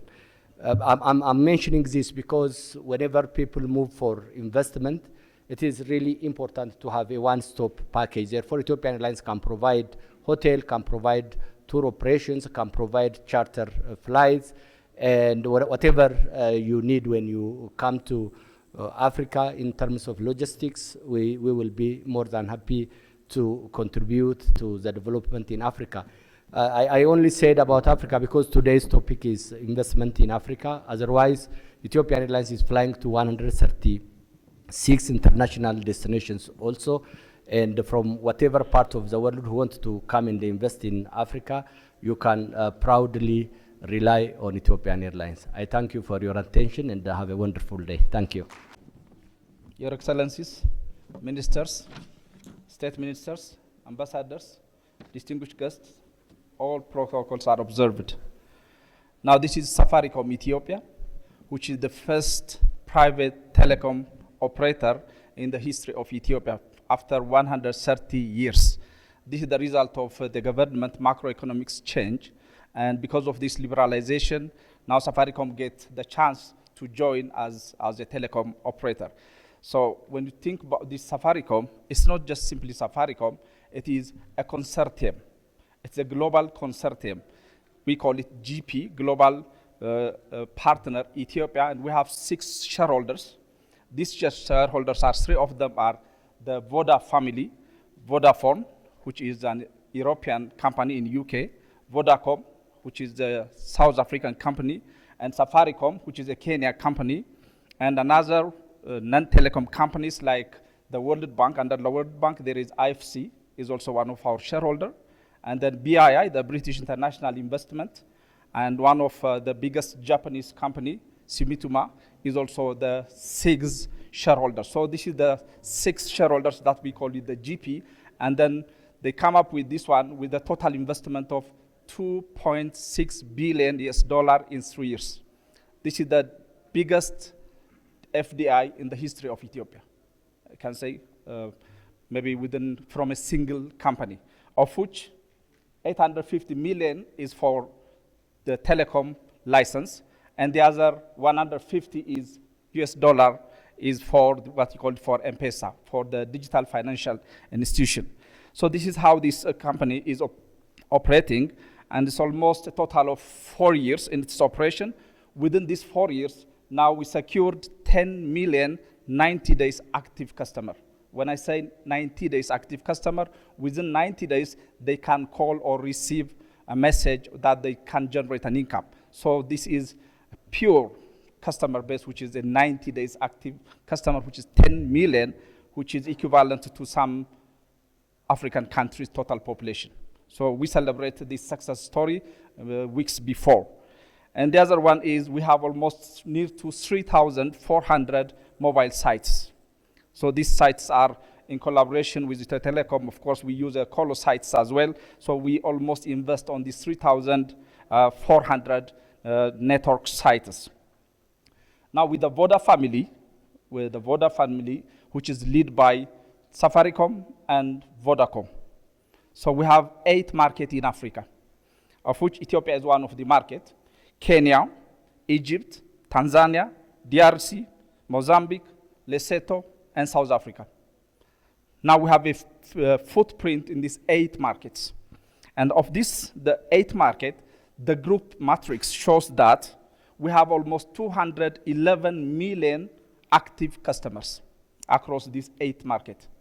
And of which we have 48,000 network sites, which makes it the group the biggest tower owner in Africa, which is a total of 48,000. None of them has got this much tower. So we become the leading on these areas. And we are almost covering with this 8th market, 64% of penetration on the smartphone.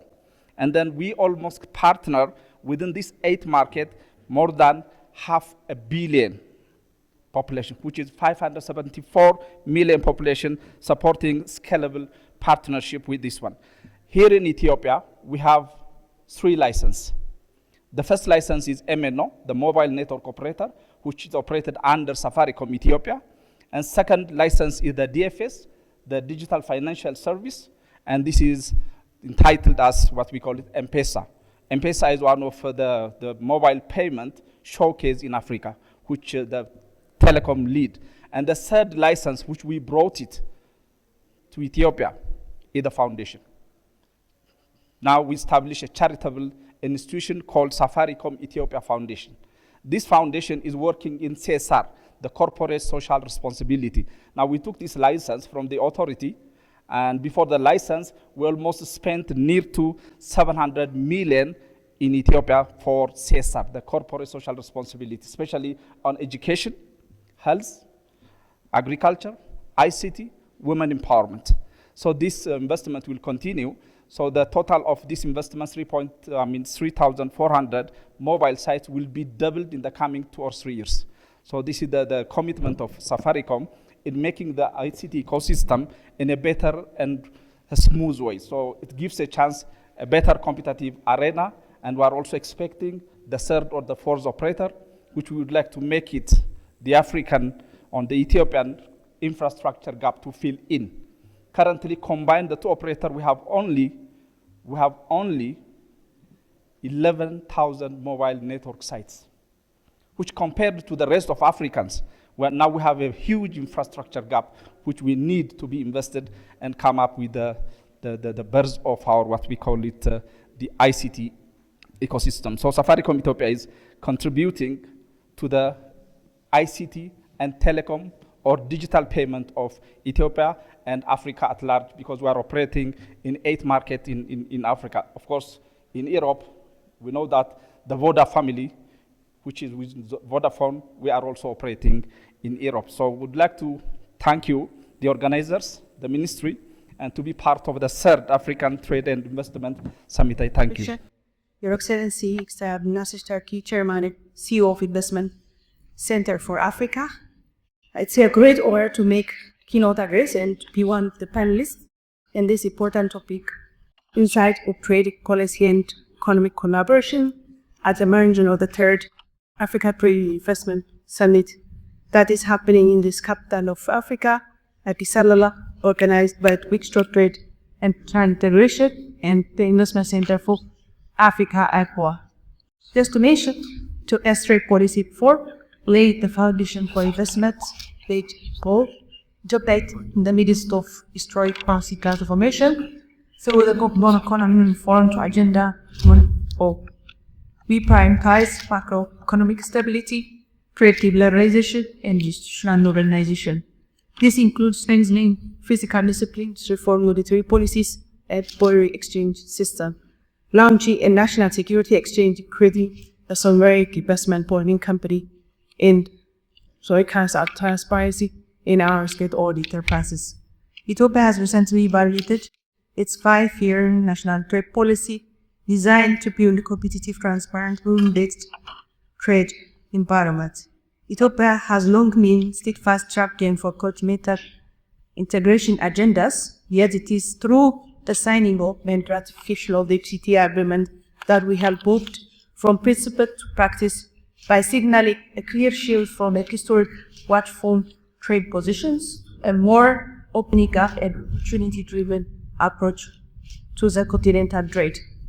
As one of the earliest countries to sign the ratified FCT agreements, in 2019, Ethiopia has always viewed the FCT not merely as trade agreement, but as development impact that enables us to imagine our economy, diversify our culture, and build a new opportunity across Africa. So, as Ethiopia, we have already finalized the preparation for trade in goods, and shortly we're hoping to commence That is going to also open up big investment opportunities for other countries that reach the continent, because it's going to put a lot of enabling environments and tariff reductions that will allow competitiveness and quality assurance. As most recently, we adopted an FCT implementation strategy as well to guide us how we're going to implement it. So I hope we're going to achieve this success, and it's important also to note this type of Africa Trade and Investment Summits are going to be a leverage to promote investment in trade within the continent. I want to shorten my speech because I wanted to give more time for the panel. However, I want to really focus on a few areas that, as a next meet, we're going to be paying a lot of attention, interlinking to from reducing regulatory bottlenecks to investing in infrastructure. We are taking deliberate steps to create a seamless trade and investment ecosystems. I think His Excellency Dr. Abdul Hakim mentioned several of the infrastructure that we are investing on, foresighting for such kind of trade facilitation within the continent and beyond. Our next priorities include expanding regional value chain in green manufacturing and agro-processing, deepening digital trade, and promoting exclusive for MSME and women-led entrepreneurs. Some of the private sectors that promoted their businesses earlier on are also along this line in terms of greening, as well as digitalization and also modernizing our service systems, including in terms of trade facilitation. Our message to fellow governments is let us implement the FCTA investment protocol with urgency and build trust through coordinated reforms. Government alone cannot lift this heavy weight, of course, so our private sector leaders take chance on Africa. Of course, within Africa, we have to really be committed to really trade among ourselves, and also to really put the enabling environment for investors from the rest of the world, as indicated in the earlier presentation from India and China, which are very critical, and they give much attention beyond other countries as well. So finally, to the development partners who continue to stand with us as we implement the FCTA and all bilateral trade cooperation and beyond, where Ethiopia is now leveraging to join the World Trade Organization, pushing through reforms that has been stuck for many decades in terms of our accession process. Hence, we really want to ask you to closely collaborate with us and support us in terms of investing in soft infrastructure institutions, standard and people alongside the hard infrastructure.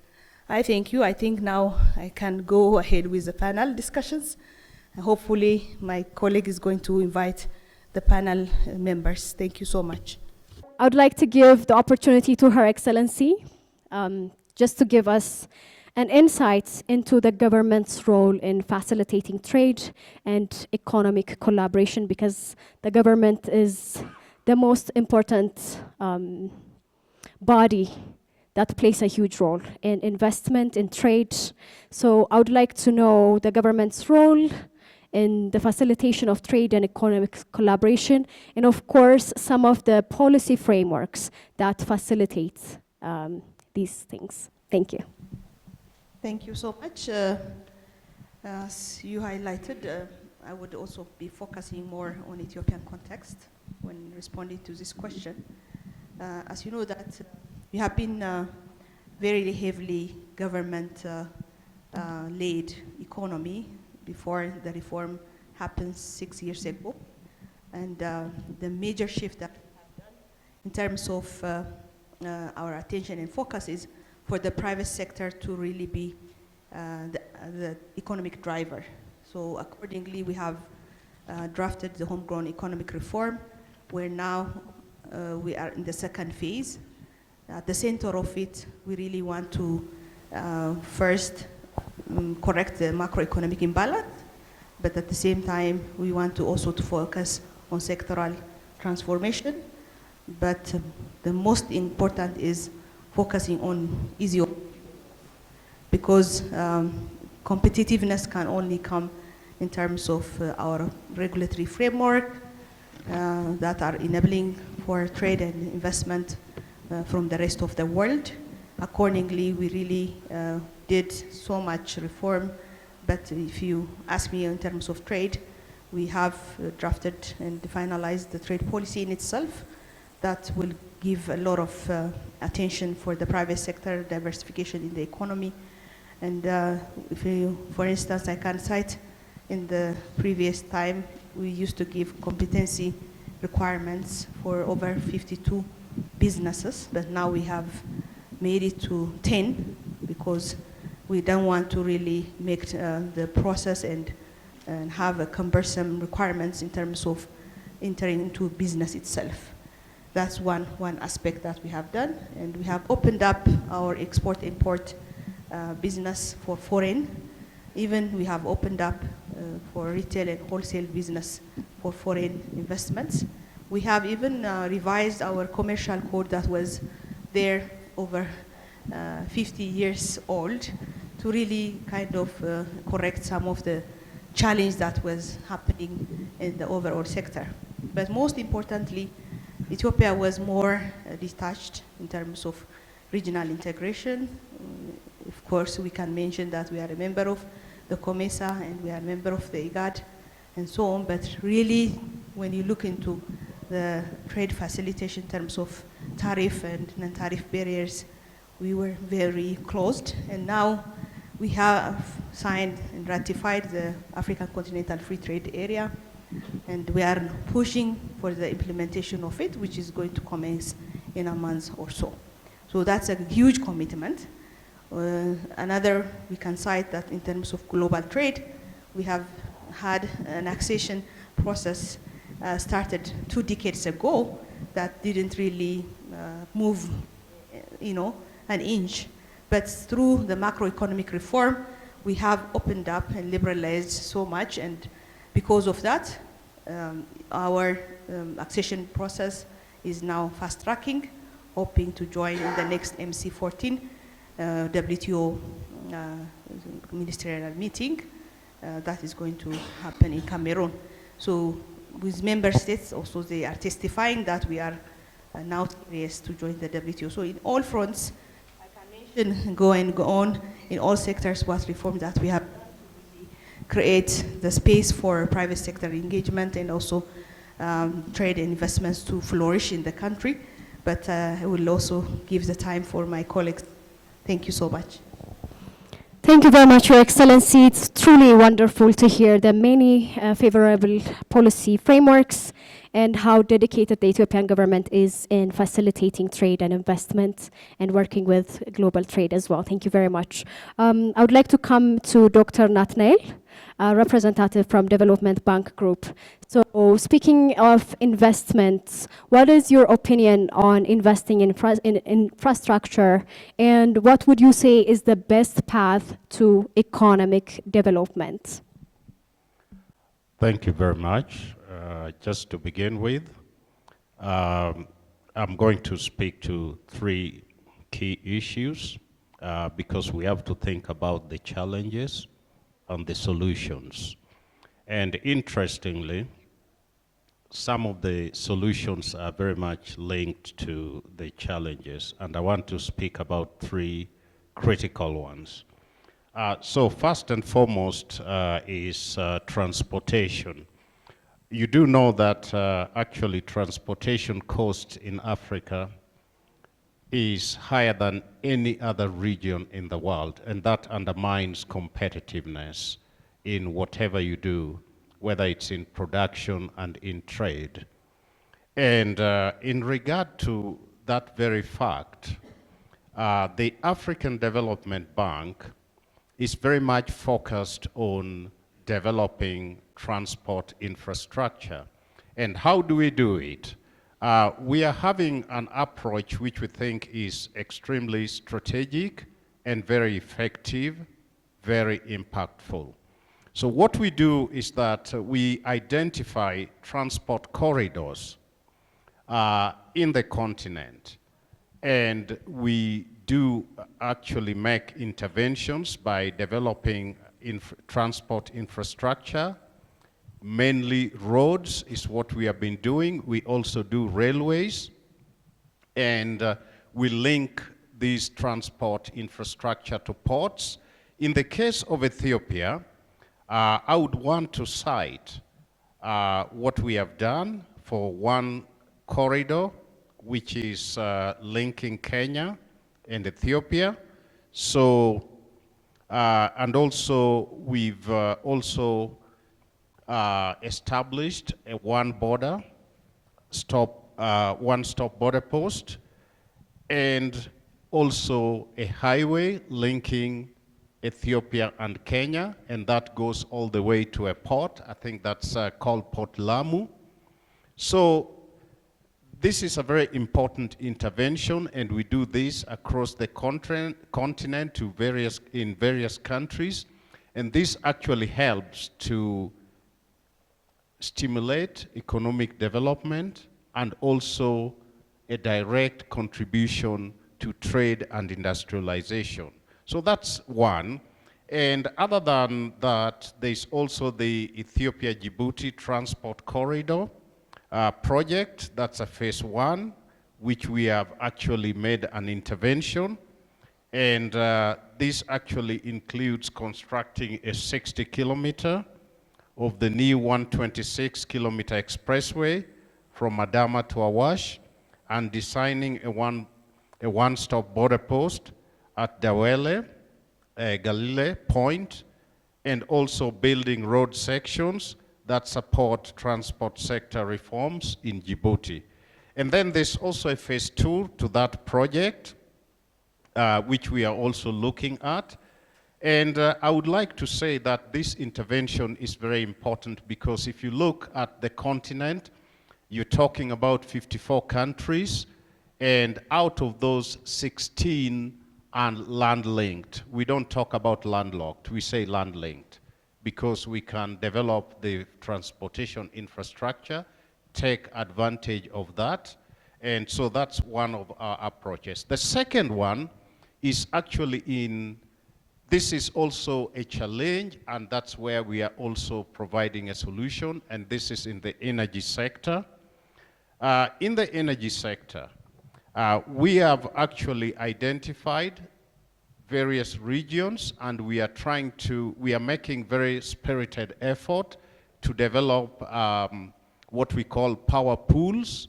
And for this region, where Ethiopia is a very significant player, there's been already regional power interconnections with Kenya and Ethiopia, and also there's Ethiopia and Djibouti. And there's also ongoing plans and work to connect the same power pool to Tanzania, and there would also be efforts and plans to connect Zambia. And the development impact of that intervention is just quite obvious.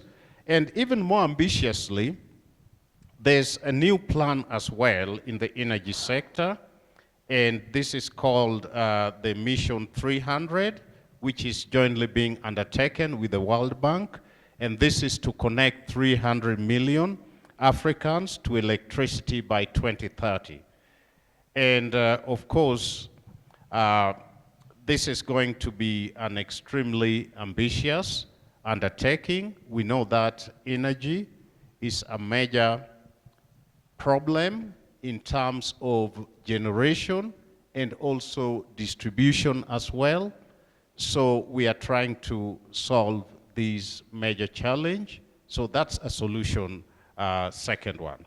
Okay, then lastly, I would like to also point out that we are also making interventions in the financial sector, because access to finance and limited access to finance undermines general economic development.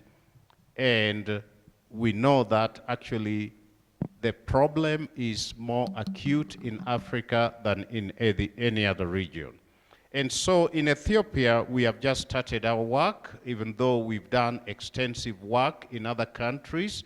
where we do actually extend lines of credits to various banks so that they can on-lend to businesses and households. In Ethiopia, we are also looking at trade financing, and in that regard, we have extended a 40 million USD trade finance facility to Dashen Bank, and this will support SMEs in their activities in Ethiopia. And also this will enhance trade. As you know, that Ethiopia has already is a signatory to the African Continental Free Trade Agreement. So these are just some of the three main interventions that we are making, targeting directly three critical problems of transport and logistics, energy access, and also financial access. So I would just say, conclude rather, that our intervention in Ethiopia faces a very bright future because there's a lot of work to do. For instance, the last point I've mentioned in terms of financial access, there are ongoing reforms in Ethiopia in the financial sector. So I do think that our work has just started. We barely scratched the surface because 40 million USD, that's not what we usually do. We do much bigger tickets like 500 million, 600 million, 200 million, 300 million. Thank you very much. Thank you very much, Dr. Nathaniel, for giving us an insight into the bank's initiatives in investing in infrastructure and the best ways to economic development, tackling the challenges and seizing the opportunities. So now it is very clear that within Africa, there's much need for collaboration and relations. And on a bigger scale, of course, there's always going to be relations within the entire world with other countries as well. So I'm going to come to Mr. Adrian, the Economic, Private Sector and Trade Officer at the EU, so that you can give us some insights into EU-Africa trade relations, what you hope to see, maybe some of the things that you've seen as a challenge and opportunities as well. Thank you so much. What I hope to see, that's just a quick question. I've been here in this country for 1 year, and I was posted before in other African countries, in this case Nigeria, and the evolution that I have witnessed in Ethiopia in terms, due to the reform that happened right when I arrived in July last year, they have been tremendous. If we actually take a look at the export-import trade balance, the situation has improved dramatically. From a country that has traditionally incurred in a very strong trade deficit, we are seeing now that this has diminished quite substantially, and that is set to diminish further into the future. And that is also several factors. Of course, the FX reform has a lot to blame, in a positive manner, not on a blame manner. But it also has to do with the import substitution schemes that the government is putting forward, and also the valorization that we are doing of Ethiopian value chains and the quality of its products. The European Union traditionally has granted the everything but arms scheme to most African countries, and it allows quota-free, tariff-free importation to the European Union of all goods except arms and ammunition. And these kind of initiatives, I'm glad to say, that they are taking hold not only the European Union, but other partners. Recently, we heard it this morning from the Chinese Deputy Ambassador, that it is something that they are looking into and they are putting forward into with their partners. And it is the way forward, because let's take it as an example. When we look at the European Union, the prosperity and the values that we share, they are mainly based on the liberty, the freedom to trade, the freedom to move, everything that we are aiming to accomplish eventually with the AFCFTA. So the European Union, as a mirror, as something, as a model that we would like everyone to kind of experience and to take example of, we are trying to support AFCFTA through various projects at a continental, regional, and national level. continental, we have one that is called the EU Technical Assistance Facility. It's going to start their second phase nowadays, and with around 25 million euro, it supports the provisions of the different protocols of the ACFTA and their implementation through the ACFTA Secretariat in Ghana, how the different legislation has to adapt to it. Then we also work with regional economic communities, ECOWAS, the Eastern African Community, IGAD, and so on. And the one I'm most proud, and I can speak a bit further because I am posted bilaterally to Ethiopia, so I don't handle that many continental matters, is the recently launched EcoTrade project, 6 million euro to support different various stakeholders here in Ethiopia, private sector, the public ministries, for example, the Ministry of Trade and Regional Integration, as well as other stakeholders and academia to put forward a holistic implementation of AFCFTA in the country and the adaptation that all of these stakeholders will have to do in order to benefit from it, because that's the basic issue. So, just to sum it up, the European Union is decided to support Ethiopia and the rest of the African states in all of their endeavors into intra-African trade. We'll be there at the Intra-African Trade Fair in Algiers in September, and with all of our projects and our support. Thank you. Thank you very much. That was very insightful into what works the European Union is doing to facilitate freedom to trade, freedom to move at the continental, regional, and national level. So thank you very much for that insightful answer. So I want to come to the businessmen here in the panel. Mr. Bogdan, I want to come to you, and I would like for you to share your experience as a business, as an investor in Africa, some of the opportunities that you've seen, that you've seized, and that some other investors should take a look into, and the challenges in the area as well. Thank you. Yes, that's correct, that there are a lot of challenges in Africa, but not only in Africa, all over the world. So let's not put a mark on Africa that Africa is this or this, because it doesn't matter where you're going to do the business, it can be worse. And I'm saying that because from a point of view, for example, in Europe, there are so many regulations that you don't know which one of those you can apply and what you have to use. So all the time, it's a dispute between the departments of maybe the same public institution, because they don't know exactly which one of the regulation they must apply. So we have that in Europe. Probably in Africa is not so tight. The regulations are not so clear, but that's a good thing. The other thing that can be improved is Africa must have some kind of regulation, and of course they have, because otherwise the commerce cannot exist. But this regulation can be more accurate, to be with more transparency, like can be put, let's say, uploaded on the website, on the internet. The local authorities can help the investors in order to facilitate the understanding of the regulation, because it's very easy to say, okay, here's 100 pages, they can read and you resolve somehow, or somebody, depending of course on the what kind of investment we are discussing, can help you to translate from the same language, but to translate in your terms, to see exactly what you have to do in order to achieve the import of the export or the commercial relations that you want to develop. So this can be a pointing start, for example.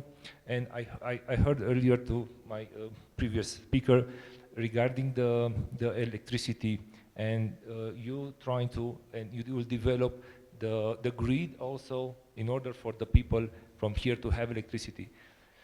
That's, from my point of view, the biggest challenge, because a lot of people in Africa, all over the continent, they, as I said earlier, they still lack of power. So, of course, what we bring here, our solution resolves two problems. One is the waste, because it's all over, and it's applying also, I don't want to say that it's in Africa, but it's applying all over the world. Doesn't matter if it's the US, doesn't matter if it's in Romania, doesn't matter if it's in, I don't know, in France probably. But the garbage is everywhere. So right now, the landfills are full. We have to open other ones. And what will happen then? So our solution, this is exactly what can resolve. To stop making another landfill, to take this solution, and of course we can discuss about it to see how we can make a project, a major project that will have a great impact on each country, each city. Because as I said, the solution can be applied to small cities like 150,000 population, up to 2 million, 3 million, maybe 10 million. That depends. It's scalable. Of course, it's a problem with the grid, and we all aware of this. For this, we have other kind of solutions, let's say, because we are not going to have one single, it will be one project, but not in one place. So we can split the installations to different areas, depending what is the capacity of the grid that can take over the power. Because if we are going to have, let's say, 15 megawatts in one place, maybe the grid is going to, I don't know, it's going to crash. So we'll have 2 megawatts, 3 megawatts, depending on the necessity, depending if it's necessary to create this, to put this solution near to the industrial parks or to the factories, where it's the most needed, the energy is the most needed. So we are aware of this, let's say not problems, but situation that each city confront with, and we are here to discuss real solutions, how we can actually do this problem, the electricity, to not be anymore a problem. Because if you have electricity, you have everything. The country will grow. Thank you. Thank you very much. That was a wonderful answer. Not dwelling in the challenges, but always bringing up solutions. That's amazing. So my question for Mr. Bavesh is, I'm sure this is something you're very, very passionate about and you can't wait to get into the details. So what do you think are the key untouched opportunities of Africa, and how can we benefit from these untouched potentials? Thank you very much. Africa offers tremendous opportunity. 1.4 billion people strong, 54 nations, young nations with demographic dividends to reap. If these youth, more than 50%, are guided well, if their energies are channelized well, then we have a story to reap a success, what they call is arrested development to achieved development. Africa needs to have blue ocean strategy in place. We need to invest into areas which we are not which are overlooking right now. I want to propose a few things. The World Cup team of France had all Africans in football, isn't it? So how about leveraging and making Africa as a training ground for academies of sports to come here? Imagine at Addis Ababa, we sit at 2,300 meters above the sea level. People who train here are the best. So we need to look beyond the obvious and beyond the agriculture, beyond the infrastructure, beyond the medical. Yes, those all are required. But we need to have our soft power at play. If Hasset Dereje of Ethiopia becomes Miss World runner-up, all right, we have a lot of soft power. Have you seen an African dancing? A lot of power and passion. So why is the world's music industry not located in Africa? So what I am appealing us is go to service sector. Most of the economies like Ethiopia are now opening up to service sector. We have capital markets on the anvil. We have good weather and condition. Rwanda, where I lived 2 years, have capitalized on being a vacation spots for the refugee and monetize that. So how about Ethiopia monetizing the world's retirees coming here every year 6 months and enjoying a beautiful 12 to 24 degree temperature, beautiful weather. So there are opportunities that we need to reap beyond the obvious manufacturing. Yes, we need to manufacture. Yes, we need to have import substitution. The socks that I'm wearing are imported. It's a shame. The toothpick I use or earbud I use are partially imported. It's a shame. We need to import substitute, and we need to have local manufacturing. I like what Dr. Netherlands says is land linked. We are land linked, and hence our consumption and production should be in 10-kilometer or 50-kilometer radius. We need to reduce food miles. I like what my friend told about grid. Grid is expensive. If you produce where you consume in terms of electricity, and the solar and hydro opportunity of Ethiopia is amazing. So if we bring the power generation over here, it's amazing. We also need to balance the play. Please understand, the power play and opportunity play in Ethiopia is lopsided. We have ancillary industries and support industry, honorable Minister Yasmin. I want to tell, the enablers are getting a fair share of the gain versus the real manufacturers or real players. Point in case, logistics, banks, service providers, because of the monopolistic natures, they eat away the cream, leaving crumbs only for investors, which is being corrected from last year, June or July reforms onwards. And I've been very vehemently talking on TV about that the balance of power is now getting where it deserves, which is thank you, and we need to continue. I learned from you about ease of doing business, and I keep telling, from PowerPoint to touch point. When Africa gives an experience that is delivered, okay, to investors, to citizenry, which is delightful, or less of soreness, which we are doing through digitalization, through better policy making, and that is where sustainable growth would come. I also would urge people to focus on what our minister who left here said about human capital. Human capital development space is enormous opportunity for us. With Africans who have, see, what I keep telling is, African youth have energy, nobody can doubt. They have the right attitude. We are still not spoiled like the North and the West.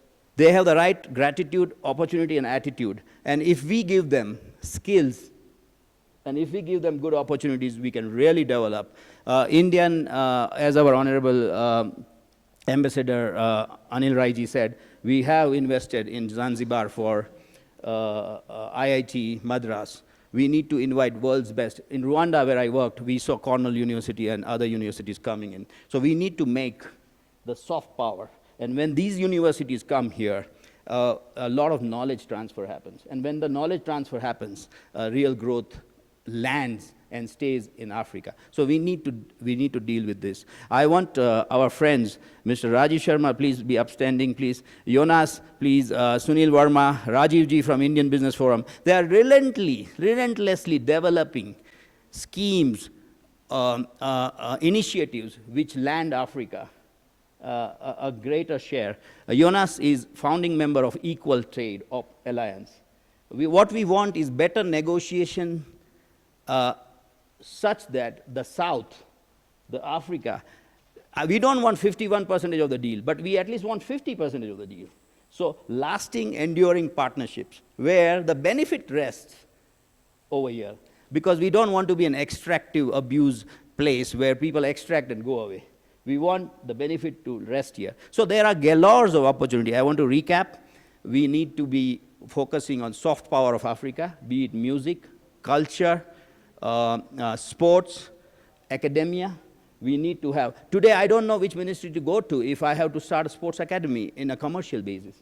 So we need to have these. I'm glad yesterday the legislation for startup is finalized after a lot of debate. So congrats, can we all clap for her and the government for doing that? So Honorable Minister Dina, thank you for delivering that, because Africa has a lot of power. Microfinancing opportunity. Learn from Mudra scheme of India. You know what? Mudra scheme, Prime Minister Modi announced, it gives around peanuts 10,000, that is equivalent to 15,000 to 150,000 bid equivalent to tiny entrepreneurs without any guarantee. And you know what happened? There is a 95+% of repayment against the fear. Against the fear that we have, they'll not pay. So the thief that we should be worried about are the big thieves, not the small people. So when we give them credit, we infuse entrepreneurship in the economy, and that's the catalyst for this. So I repeat, women development. Rwanda in Africa has more than 60% of ministers who are women. Can we clap for that? So Africa demonstrates amazing opportunity on women area, on digitalization, on youth, culture, sports. Now my appeal is that we must develop this. Film industry should be here. We have the best of weather, climate. So most of the world's films should be shot here. And how do we give visas for film shooting? How do we encourage that? So that is what we need to now work. Bilinguality. See, we are Francophone, we are Anglophone, we have local languages. Yes, don't lose our culture. Our culture is what we are proud of. But on top of that culture, modernize it and invite global, because global money is waiting to come. Sir, your 300 million can be consumed by afternoon. All right, by afternoon we can consume that and we can give you a good return. All we need is a conviction and confidence. Africa also standing with government, alongside government. Like she says, all heavy burdens should not be taken by government. What my friend Jonas over there does is emancipate professional organizations in Ethiopia. If our professional organizations are strong, they are contemporary, they are digitalized, they are modern, then they will act as the head and the shoulders of the government to further the investment cause. So let's respect investors, let's respect our demographic dividends more than what we do, and let's resolve to make Africa the place where it belongs. She is amazing, and we need to nurture this. I think that's my call. Amazing. Thank you so much. Honestly, there's nothing to add to that, but I would like to give the audience an opportunity, just 1 or 2 questions, because I do not want to take away the opportunity from you to ask questions. Okay, we have one. Thank you very much to the enlightened panel for enlightening us with your thoughts. My question is simple. If Coca-Cola and mobile phones can penetrate into every corner of the continent, why can't our trade policies be harmonized in a way that we can work together as one Africa? We have seen a lot of international best practices being exposed to many leadership in most countries that I have visited in Africa. They go to visit many of the developed nations, developed economies, developed countries, developed systems. When they come back, I don't see replication of that happening in the countries that I have been working with the government. So that's one question to the panel. And last, a reflection. Your trade and investment, your best ambassadors are your existing investors. If our existing investors' interests are not protected and sustained, no matter what we try to do in trade and investment, the word of mouth will not help us in promoting trade and investment in Africa. Just a reflection. Coordination, inter-country as well as intra-country. Within various countries in Africa, when we are talking about the continental free trade access, are we having similar regulations that will allow us to achieve some holistic benefits, or is it just something that will continue to wriggle with the bureaucratic processes of different countries? And within the countries itself, the new proclamations that have come and they have been talked about, how many of the people in the Woreda would know about it in Ethiopia as an example? Unless we interpret that in the language that the people who are supposed to deliver the services at the grassroots level understand it holistically, we may have all the proclamations, we have the regulations, and this is reflective of all entire continent, not only about Ethiopia. But those who deliver do not know what they have to be delivering. Thank you. Thank you very much, sir. From your remarks and your question, what I can ascertain is, for me, the key aspect will be predictability. We are looking into sustainable actions. We are looking into enabling and doing ease of doing business. And all of that requires, it is contingent to having predictability on the legislation and the rules. Of course, it is important to know how to construe, how to interpret them at the Woreda level and at all levels. But setting aside how fair or unfair one legislation is, the important thing is that it remains consistent, that we have a clear understanding of what it is, and that it is implemented homogeneously, without graphs, without anything, across the region, across the country. So for me, looking at the private sector, from the private sector perspective, I will ask ministries officials and everyone, all the stakeholders, involved in the consultation and the decision making and policy making to look into the predictability, into setting in motion rules and laws that will be sustainable on time and will give that extra confidence that will remove the risk that we have seen sometimes in African countries as a whole. Ethiopian Steel PLC, we founded our operations in Ethiopia in 1996, GC, 28 years back, and we've been through everything you told, existing investors. I echo your sentiment. Safal Group, our group operates in Africa for 60 years, and we'll be adding value in steel front up to 55 to 60% for 60 years. All right, so I totally echo, unless you have your current existing investors happy. That's why I keep telling from PowerPoint to touch point. And I believe we are midway, and I believe we need to support the government. These reforms, HE, the homegrown reforms 2.0, and what we happened in July last year, we need to give them another 15 to 18 months time and a benefit of doubt to government, their earnest effort, because the global agencies are appreciating. We are seeing that the transition is happening well. The LC cost of 11% is gone down to somewhere 6%, halfway, but it's still 6 times the average of the world. So it is getting better, but we are not there. We have to give benefit of doubt, and we need to help and support for the brighter future that we have. I think the regional integration part is a very big challenge, and that question is not only Ethiopia's problem, but vast majority of Africa. And I believe people would see the benefit of being united and to a virtue of value addition happening in Africa. And when they see it in consistent manner, the behaviors would change and the experiences would improve. Very interesting question. If Coca-Cola can penetrate the globe, why can't we harmonize our trade policies to really have more market for our products? I think it can't be only on procedures and rules and regulations that we need to focus, but on the implementation side of it, we have to work on the ground. It's very critical. For instance, we mentioned the African Continental Free Trade Agreement that we signed, which accounts for 1.4 billion population, which is a huge consumer in itself, and also over 3 trillion USD GDP. It's a big market in itself. But not always that because we signed that we can reap the benefits. We have to first understand the protocols under this agreement, be it on customs, be it in investments, be it in youth and women.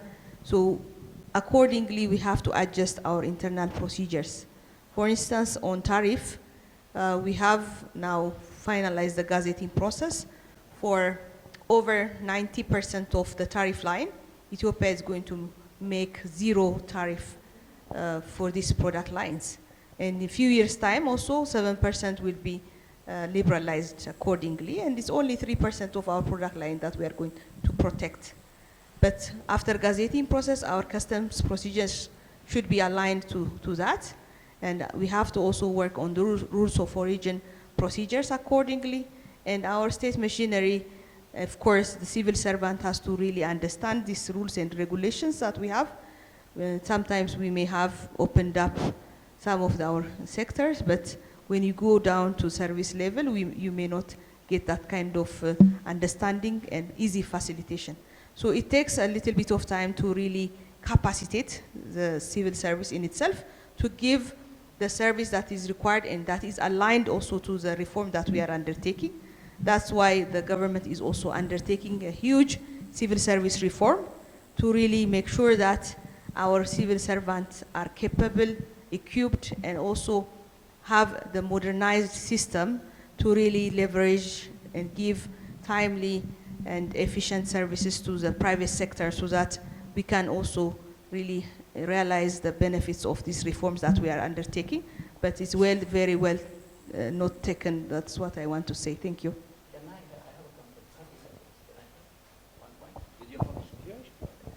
One more thing, should we have 1% from 100 people or 100% from 5 people? What is benefit?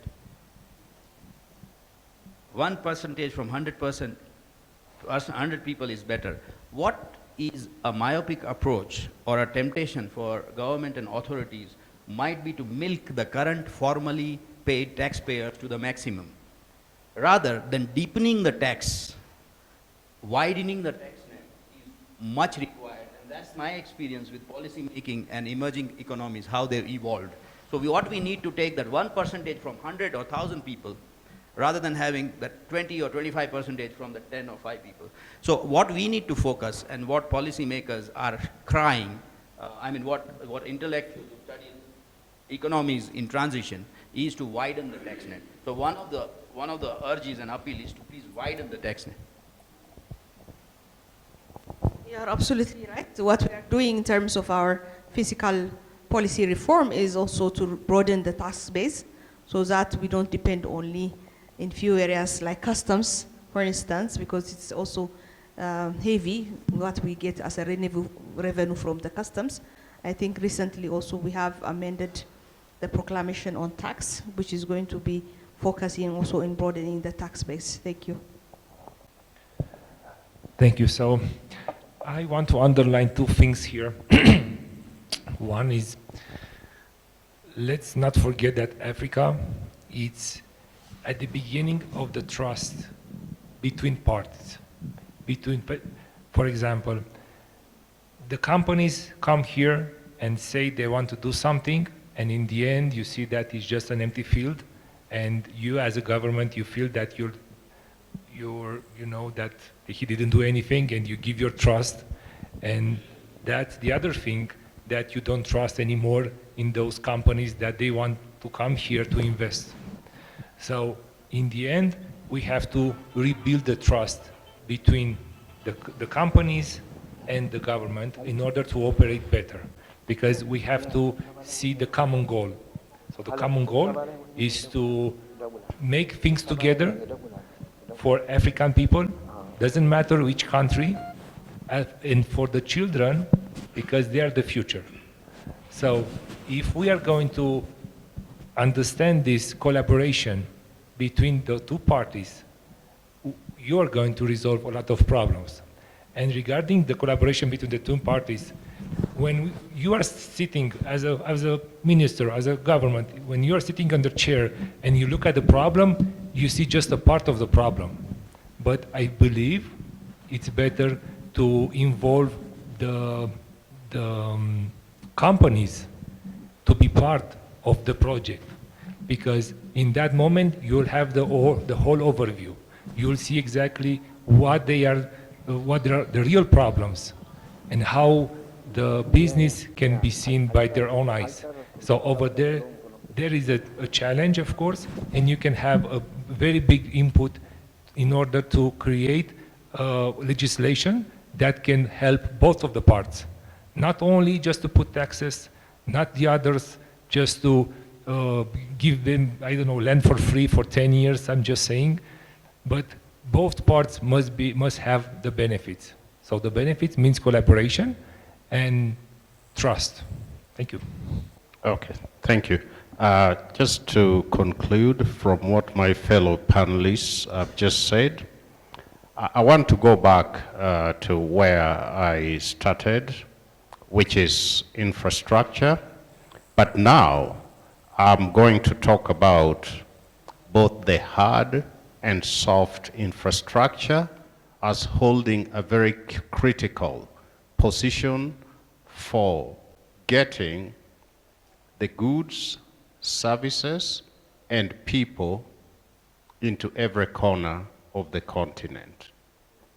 Now, we know that, of course, investment in hard infrastructure, that's very critical, and also that must be accompanied by soft infrastructure.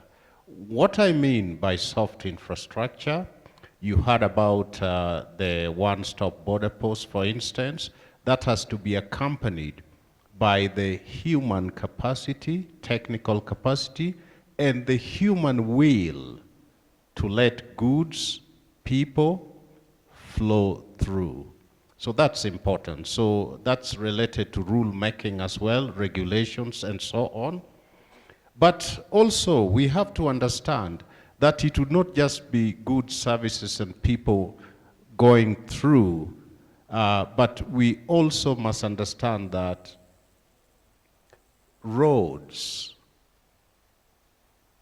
airwaves, and then, of course, the airspace, that's all very critical for a lot of things to go through, not only people, not only goods and services, but also technology, innovations, and even peace itself, which is very critical in the continent. Peace travels on roads. Peace travels in the airspace. Peace travels in the airwaves. So we do need more investment in both hard and soft infrastructure. Thank you. Thank you very much. I think it's best to conclude our panel discussion right here, right now. I understand so many of you have questions, but we do have a networking opportunity, so please save your questions for then. Thank you so much. Can we give a huge round of applause? All right, ladies and gentlemen, the only thing left to do is to conclude our event with a closing remark. Thank you very much. Ladies and gentlemen, please welcome Honorable Ambassador Dina Mufti for the closing remarks. As we conclude the first day of the Third African Trade and Investment Summit, I want to express my heartfelt gratitude to all our distinguished speakers, panelists, and participants who have contributed their time and insight to make this event a success. Would you clap for yourself, please? You have engaged in a meaningful discussions. You have exchanged innovative ideas and forged partnerships aimed at driving economic growth across our continent.